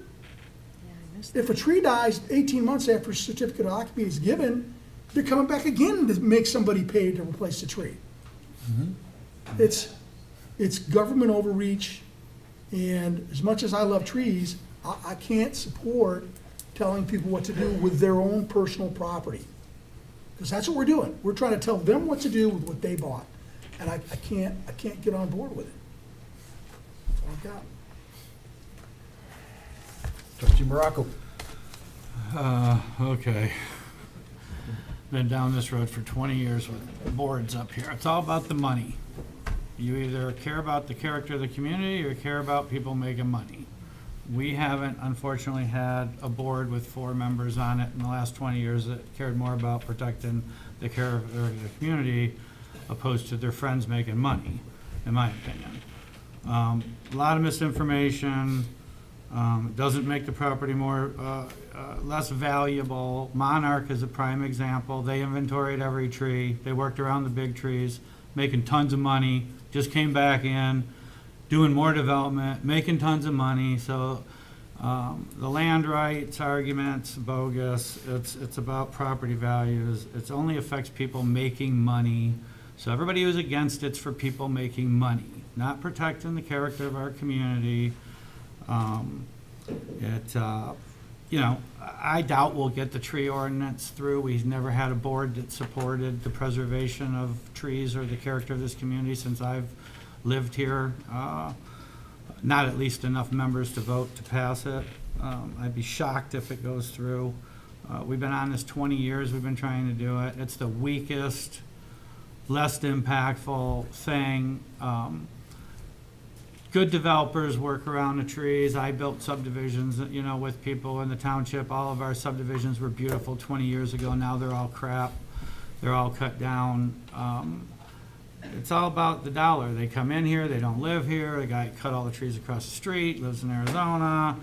We have done tree inventories. All the property behind the mobile station was tree inventoried 15 years ago. Monarch was tree inventory. That's a false statement. That we rigged it so that you could save all that money by leaving clusters. What nobody pays attention to is that all this is about is a way for the township to have a way of negotiating development, not stop development. We can't stop development. But we can control where a tree row is, where animal movements are, how it aligns with the woodland ordinance. Buffering of neighbors, that monstrosity across the street, we were promised wasn't gonna expose to the highway, but they mowed it right down to the MDOT fence. I mean, that's the type of developers that come in this township. Silverman just mowed down 17 acres on Fleming's Lake Road for no reason other than that we might put in a tree ordinance. The thing is that there's no value for us. If a developer comes in here and clear cuts his trees, there's no value to the township for him. There's no reason we should give him anything. We shouldn't give him density bonuses. We shouldn't give him special land uses. We shouldn't give him anything. He's a bad actor. A smart developer understands that he's got an asset. He's got trees, he's got woodlands, he's got buffers. He can use those to negotiate with us to get more density, to get a better project. It just might have to be further off the road. We're not opposed to allowing smaller lots if you leave the buffer, if you put it on a boulevard, if you push it back. The lack of understanding of the planning and zoning of the township is why we never get boards to pass this stuff, because they don't even understand what we're talking about. It's all about somebody complaining they're gonna lose more money because we're protecting the township. We're the last ones to the game, okay? I can't even think of a township that doesn't have a tree ordinance. We're always the last to the game in this township. But we're the place that people wanna go, like, why can't we be the place that people go on vacation? Why, you know, there's no reason why all of that stuff across the street could have been built at a profit and not expose us to I-75, not expose the sound pollution now that's carrying in through subdivisions a half a mile away that didn't before. It's all about the money. If you're against this weak-ass tree ordinance, it's because you know somebody that wants to make money, and you're in favor of money over preservation and preserving the character of a community. Now, everybody ran on all of this, but they're not, but that doesn't mean that anyone's really for it. But we're gonna see real shortly who ran on it and who was truthful about running on it in about 10 minutes. Well, that's all I got to say. Trustee Tedder. Thank you. I'm going to start with some questions for Megan and Carlisle Wortman team. Just want to get a better understanding of, I know this is referenced on the City of Troy's ordinance, and you said Ann Arbor Township, right? Yes. Okay. What other neighboring communities, for example, Bloomfield Township, Rochester Hills, Orion Township, and Mr. Carlisle's nodding up and down over here. So between the two of you, I'm just curious, what other communities around here have some established tree or woodland ordinance? I'm going to defer to Mr. Carlisle because I think he knows more communities than I do. I'm now relegated to being the archivist and the historian. Orion Township, for example, we provided a number of examples to the Planning Commission. Oakland Township would be another one.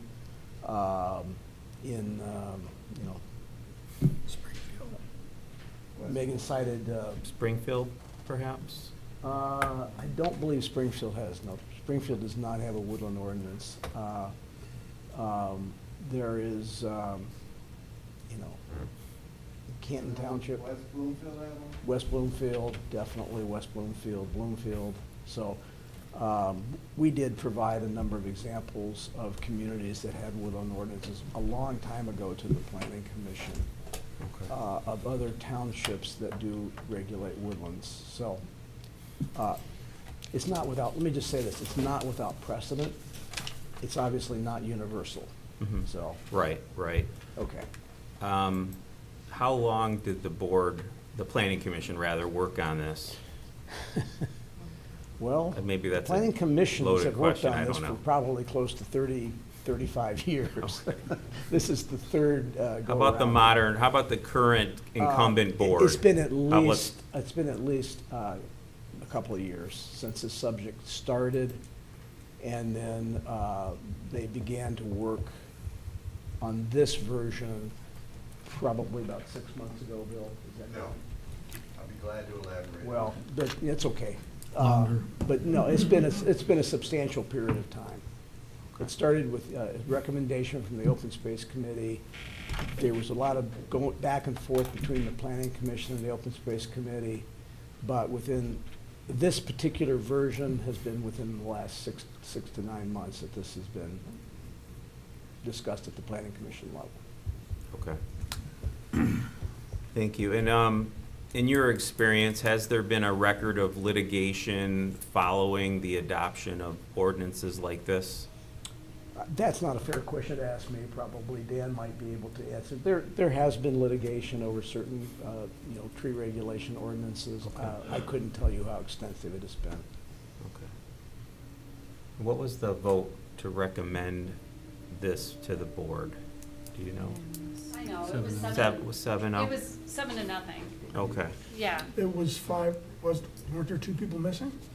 Well, it was 5-0, yes. It was 5-0. It was Which I remember unanimous of the people who were there. Thank you for the Okay. correction. All right. I ask all these questions. I'm just trying to establish a context for my own understanding. And when I first got on the board, I will be first to admit I was really reluctant to even contemplate this, and especially with respect to how it could potentially impact residential landowners, because I think, while I understand it's a fair question to ask, why isn't this applied across residential, if we value trees, why isn't it applied across all communities or all aspects of trees within the community? But I think in most cases, unless, there's a compelling reason, in my case, I had to cut down some trees to make way for an engineered septic field. Would have rather kept the trees. But in most cases, I think we as homeowners embrace and value that. And that's just general comment, not necessarily directed to you. And again, I was really reluctant to contemplate this, but as I did my own homework, and someone, again, who is generally leans toward less enforcement, I mean, there's no shortage, hence the reason we even have a planning commission. There is no shortage of restrictions we place, whether it's setbacks, whether it's height restrictions, and architectural features. And again, this is way out of my wheelhouse per se, but we regulate and control commercial and even residential, right? If you live in a site condo, you're subjected to limitations on what you can park in your driveway, whether or not you can have a fence, and all of those things. So I think we all live in a world where there is some element of restrictions upon. I can't put a Holiday Inn on my little lakefront lot, right? That because I want to assert that, or put a solar array there for my own. I couldn't put a 60-panel solar array in my backyard, even though it's within my confines. So there are limitations. So the question for me is, when I look at my neighbors, and I think there's no other place I'd rather live than Independence Township. But when I look around me and I look at my neighbors, and I look to Orion, where living's a vacation. Yes, I begrudgingly know that, have it ingrained in my head. Thank you, Chris Barnett. When I look at a Rochester Hills, I look at an Oakland Township. Those are all on the plan B for me. If I were forced out of Independence Township, those were the communities that I would choose to hang my hat. And so I will admit, Mr. Scarborough, I was a little intimidated by your presentation, because it is a lot to digest. And I would say I'm nervous about implementation, but I support the spirit of where we're going, because I know that some of my conservative neighbors have embraced similar ordinances, and it's worked out very well from some of the most beautiful communities, certainly in Oakland County, and if not the state. So, and I'll finish with one final comment, and I think there's a general perception, at least by some of my board colleagues, that your property is not going to be worth as much. But I push back and say, look at the communities that do have some reasonable restrictions on development to ensure that there's thought put into that said development, and ask yourself what you might anecdotally perceive to be the housing values in those communities relative to others. Someone disparaged their hometown of Warren tonight. And I'm sure they wish they had been more thoughtful in their development back in the day. It's maybe a little late now, but I really, I'm proud of where I live, where I grew up as well, like many of you. And this has been a slow and very thoughtful evolution for me, but in consideration of all the things on the table, in consideration of what some of my neighbors have adopted, whom I respect greatly, that I find that I think, given the opportunity, I think that this could be implemented properly and serve our residents and our developers appropriately.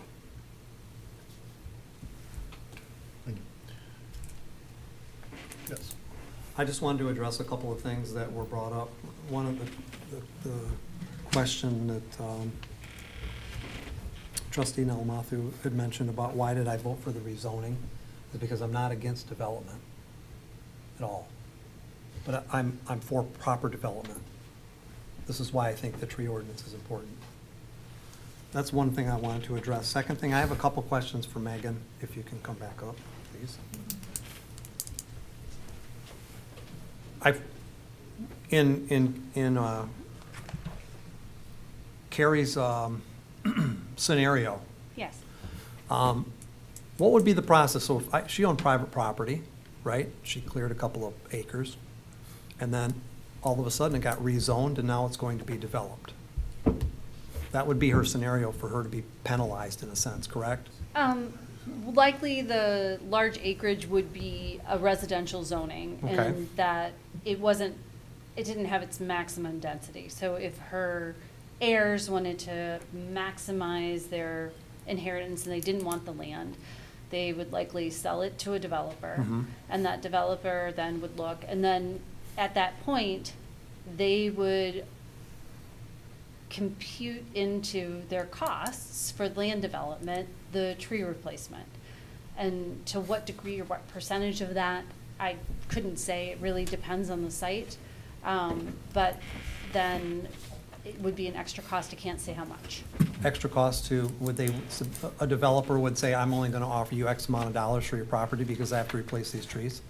They might. I don't. They might. They might. It's just, and every development deal is different and whatnot, but that would be definitely something that they would look at as the regulations and put into their pro forma in terms of costing out what it would be. Have you known a tree ordinance to affect a property value?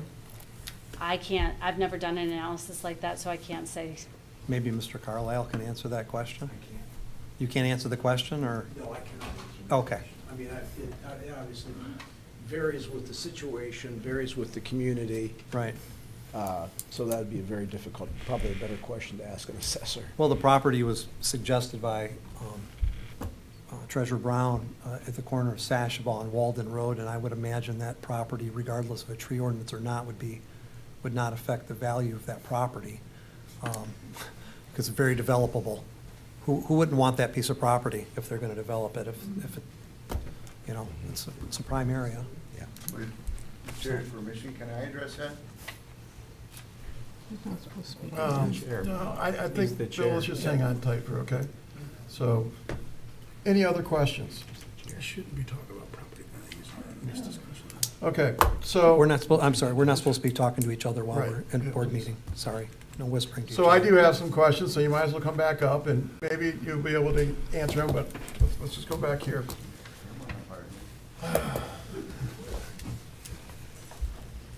So, my understanding, and I want to make sure I understand it, that the spacing issue. You know, I'm sitting here, and I'm looking at Dixie Sashbaw M15.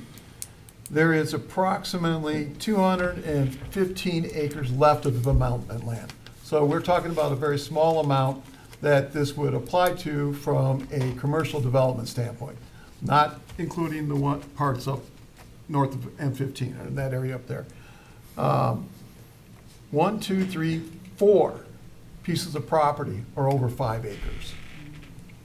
Okay, so when we sit there and talk about the land being developed, and we're talking about the replacement of the trees, if you are going through and you cut half to try to get something going, how do you expect them to be able to replace those trees with the spacing requirements? It doesn't seem like it would fit. It's not gonna fit in every scenario. That's why written into the zoning ordinance amendment was that replace on the property first, then if that's not possible, replacement trees elsewhere in the township, and if that's not possible, payment into a tree fund. Okay.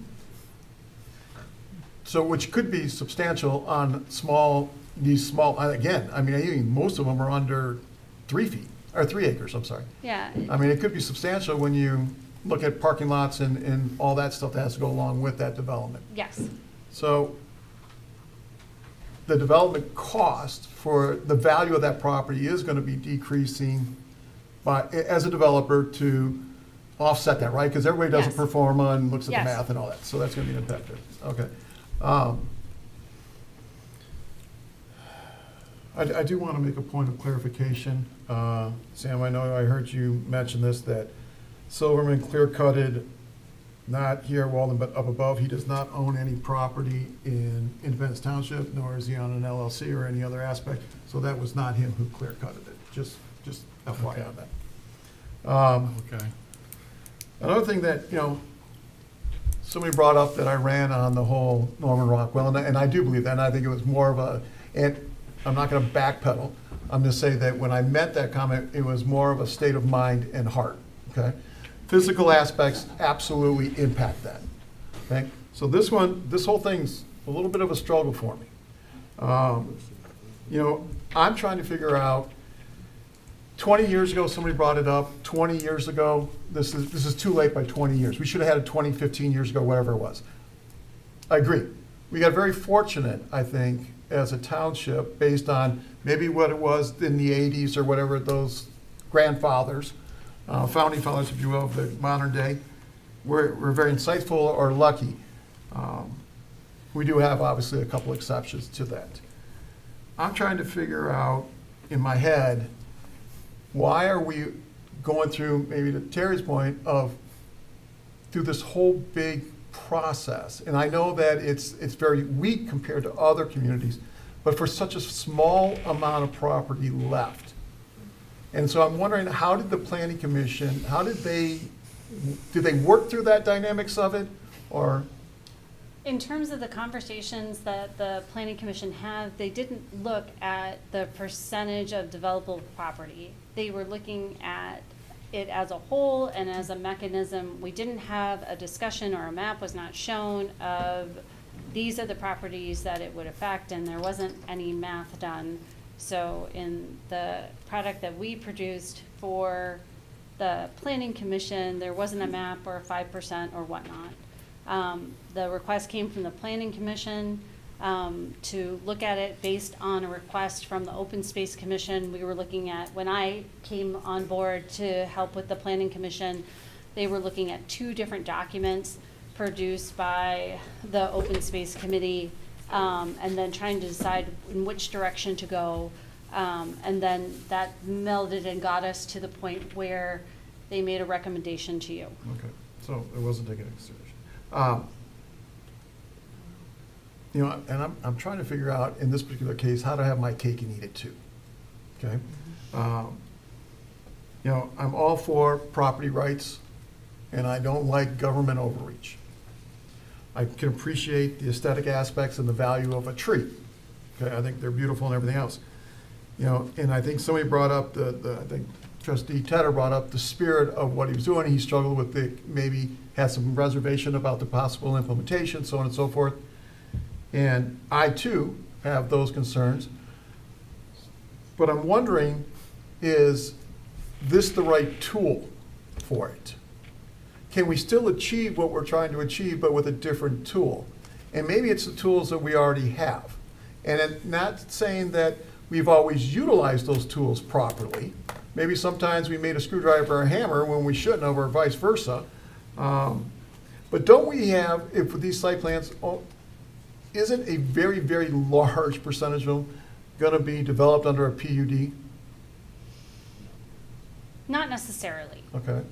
It depends on, the developer needs to bring it forward, there needs to be a public benefit. A lot of times, that's not a developer's preferred option unless they see that that's the only way that they're gonna get things through. My suggestion on the cake and eat it too is to at least look seriously at the recommendations for definitions, conceptual site plan, and final site plan. What those do is give your planning commission better information earlier in the process when they can have the most influence over what the development is at the end. But if they don't have good information on what type of trees are there, and I understand that the tree surveys are expensive, but they give you the size of the tree, the species of the tree, the health of the tree, and the location of the tree. And all of those things can influence the design. But if you don't have that information, when you're looking at it at a conceptual level, so the first time that the planning commission is looking at it in earnest, they cannot likely give good guidance to the developer on how to develop that property in a manner that preserves the trees, which everybody is agreeing that that's something that is part of your heritage and character that you want to preserve. And so at least having that information there for the planning commission, and then to make looking at those particular types of trees and woodlands a standard of site plan approval, gives you more leverage to do that just through your site plan or your PUD or your special land use development approvals. Okay, so, but what you're suggesting there is to have a developer come in, before they even get through all the site planning processes, spend a very large sum amount of money, right? Which is one of the things that I changed when I started here, because we have the P2, right? I know you participated because of all the, but I would like to say that we learned a little bit from history with Red Barn, that, you know, if we go through at the very early stages and give strong indication of the possibility of the development, all that, before the developer spent a bunch of money, we were much better off going forward. And that's why we bring everybody right together at that phase. But now, we wouldn't really be able to do that because of the fact that, you know, we could maybe have that, but I mean, at the same token, how does that really impact things if they haven't gone out and spent all the money on the tree inventory? So in that scenario, at the pre-application meeting, Right. we would observe that there's a tree canopy there, tell them that you need to do How do we this- recognize there's a tree canopy there? Because you look at aerial photographs, or you look and inspect the sites beforehand, before we have the meeting, and then during that meeting, tell the developer, look, it's a priority to preserve these trees. We don't know what the trees are. We are willing, if you give us information, that if they're honey locust or trees that are not of any value or not any ecological value, that those wouldn't factor in, or there's a large tree canopy here, or there's a vegetated buffer on the road. We know that we want to preserve that. And then when they come back through, they could then give information about what those are, and then you could give landscaping credits for those. But I don't think your planning commission wants to be in a position where they are giving waivers on landscaping when they don't know the species and the health of the trees that are influencing their decisions. And in 90% of the communities that I work with, and that our firm works with, they ask for this information. Okay, so let me ask you, since you brought up the other municipalities you work with, do you work with anyone that has an ordinance like this one? Yes. Okay. And so they are delineating between commercial and residential? No. Oh, so the ordinance goes across? No, the Okay. ordinance is just for site plan. And Okay. site plan includes single-family residential developments that are over three residences. in But this. that's not what this is? Yes. It is? It's for site plan review. But we don't have do we have I'm sorry, did I miss it? Do we have a limitation of 3 acres in here? No, that's another community, that was Ann Arbor Township. Okay.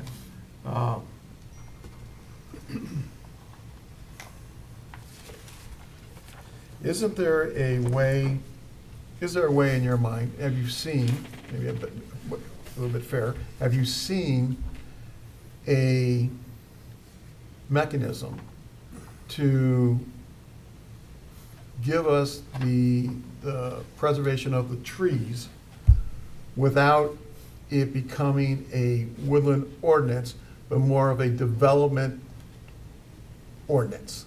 You understand what I'm saying? I mean, I would like to keep it, to me personally, the residential, I would like it completely off. The scenario she gave, I don't ever want to see the possibility, because I did hear one person say, and I think it was someone in the very beginning, is that it's what did they say? It's not that strong, but it's a beginning. And the word beginning at the end scares me, because that means it's a start, which means we haven't hit to the end yet. We're still trying to go somewhere. And I would like to see it never get to the residential side. So is there a mechanism to do that? There's a distinction here. There are woodland protection ordinances that do regulate the protection of trees, regardless of an action that is taken by a property owner to develop the property. There are woodland ordinances that do protect woodlands essentially across the board with some exceptions. This is not one of those ordinances. Why I think the statement is made that this is more limited in its application is because this is only triggered when a site plan is submitted. And so, yes, unfortunately, I've heard reference to just commercial properties here tonight, but I don't want the board to be misled that is the case.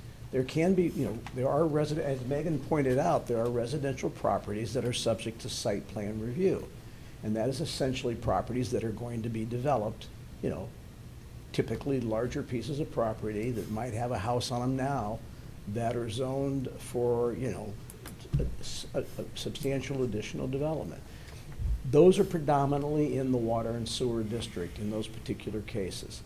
Outside of the water sewer district, you're going to have much larger properties. There are not a lot left, but areas which are still subject to site plan review if they are developed. One of the things that we found pre-recession is we had a number of those properties, particularly up in the northeast part of the township, that were developed. The ones I can't recall all the names of these developments now, but Horseshoe Circle. Up in the northeast part, yeah. But those properties were zoned for a larger lot size. And one of the ways that we used in those cases to preserve the existing tree cover was through the cluster ordinance, okay? They were not PUDs in most cases. Our cluster ordinance was very successful. The problem today is we don't have a lot of large parcels that are still intact that, if we can apply that ordinance, we certainly would before trying to do a PUD, because it's for a developer, it's a less complicated mechanism. But the point of it is that this is an ordinance that's tied to development. It's not tied to any activity that a property owner does to maintain their property. It's only applied to if a property owner chooses to sell their residential property for development and a developer submits a site plan.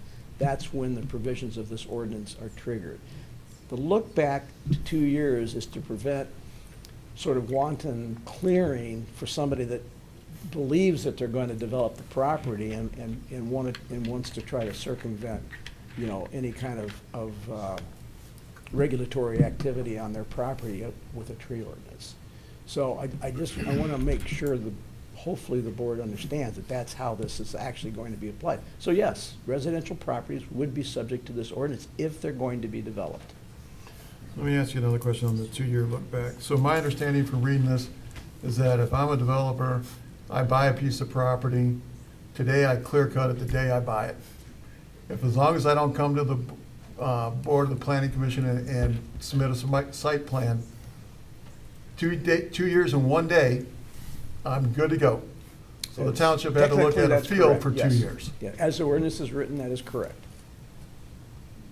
It was originally written with a 5-year look back, I think, but I think the planning commission It was. decided to scale that back to a 2-year look back. And one other quick point I want to make is that, you know, we do require tree inventory information now under our current ordinance. We don't require as extensive as information as this ordinance might require, such as the health of trees.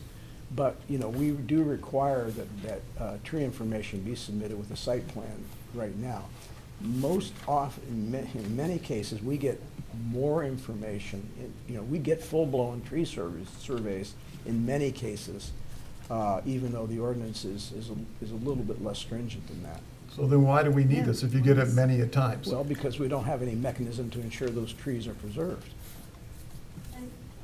We don't have a regulatory mechanism to ensure those trees are preserved.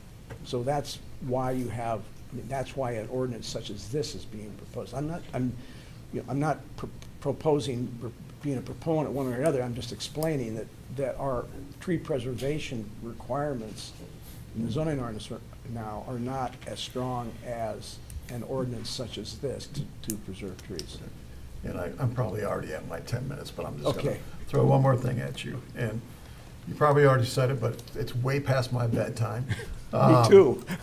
So do you know of another mechanism that can provide the spirit of this without it being a tree ordinance that touches residential? I can't cite per se. I mean, obviously, you could restrict this in other ways in terms of where it geographically applied. You know, that's another possibility. You know, you could create sort of an overlay approach. Can you apply it to zoning types?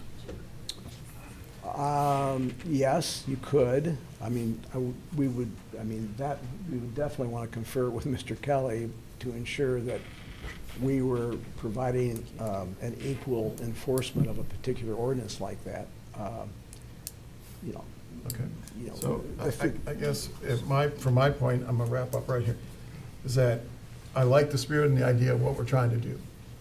I just don't like the execution or the method. I think we have the wrong tool.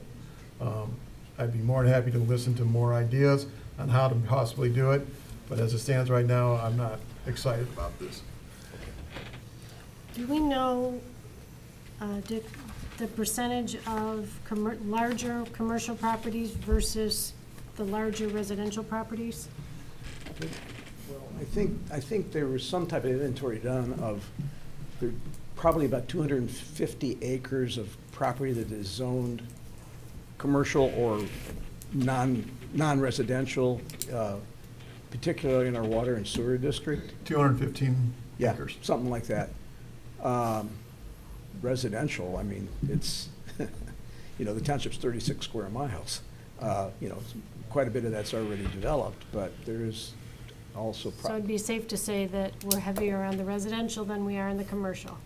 Oh, it's 15 to In terms 1. of land use, absolutely. Oh, no question about that. Yes, yes. So the But, you know, potential- over 80, I mean, well, between vacant land and whatever, over 80% of our land base is residential.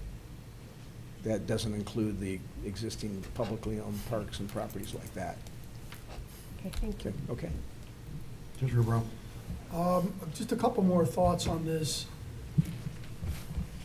Section 3, it's on the last page, it's G3. It talks about inspections done to ensure compliance, but it doesn't say what would happen if they weren't in compliance. And then more importantly, down at the bottom, it talks about violations and penalties. And it says they may be cited for the violations every single day, but it doesn't tell us how much they're gonna be cited. At what point does that get defined, what the penalty is? Separate resolutions, setting fees.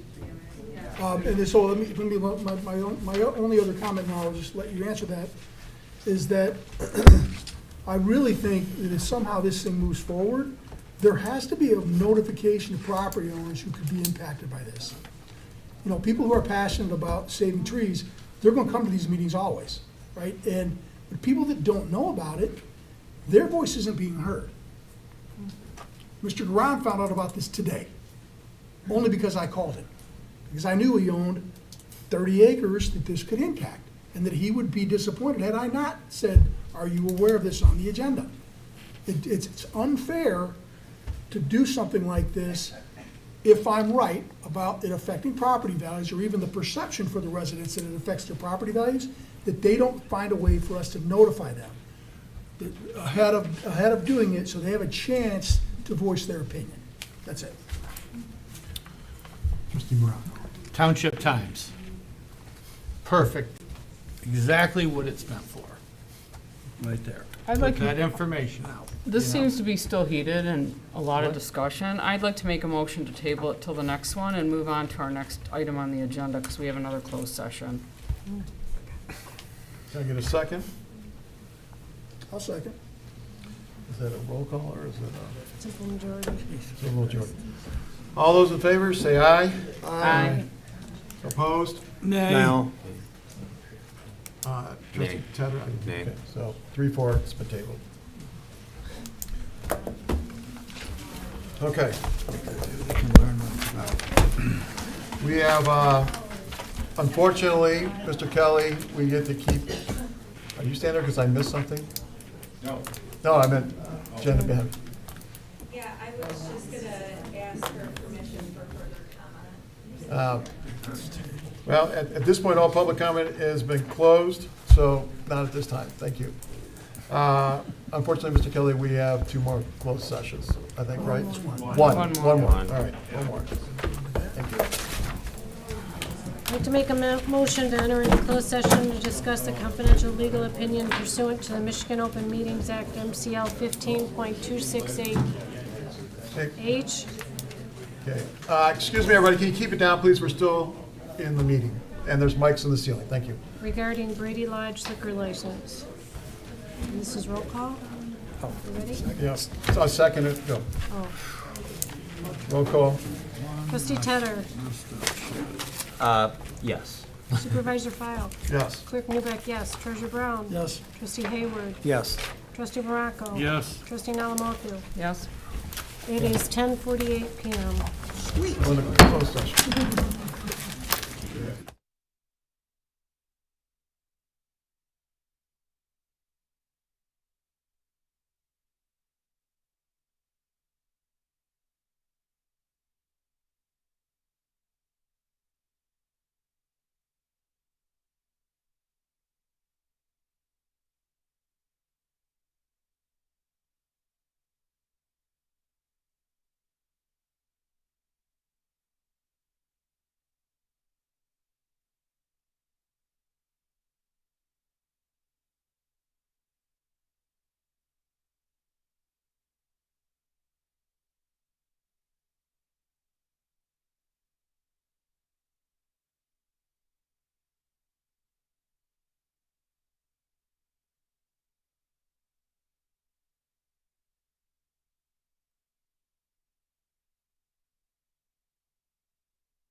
All those in favor? Aye. Opposed? Motion has it. We've got stuff to read. I got stuff to read, but I Yep. don't have it with me. All right, communication future agenda items, report, building department, June 2005, Oakland County Sheriff's Office, June 2025, Planning Commission, June 12th, 2025, minutes for Downtown Development Authorities, May 21st, 2025, minutes Residential Open Space Advisory Committee, June 11th, 2025, minutes Safety Path Advisory Committee, March 12th, 2025, minutes Safety Path Advisory Committee, April 9th, 2025, minutes Safety Path Advisory Committee, May 14th, 2025. Board member comments. Move to adjourn. Well, I have Oh, I'm sorry, I Alright, didn't so see your okay. hand. Trustee Hayward. I'd just like to say I'm a little disappointed in the, what ended up happening with our vote, and holding people on the boards accountable. I don't know, I would have liked to have had a hearing. I would have liked to, at least seen the evidence and gathered everything and really had an opportunity to look at this. And because I think that, you know, as a board, we're supposed to be holding people accountable. I mean, we felt strongly enough to pursue this in different avenues and legally. I'm just trying to not to say too much because I don't know what can and can't be said. But, and as Mr. Wallace had stated regarding holding people to judging and things like that, but I want to be held to account my behavior. I want to be held to account my decisions. And if I've done something wrong, I want to know about it. And I want to hear about it. And if I think I've done something that bad, I would leave. I'd resign. I'd quit. But at least have a hearing, you know. But I want to be held responsible for the decisions I make, the votes that I make, and everything. And I expect that for everybody else on this panel and all of our other boards and everything else that we have.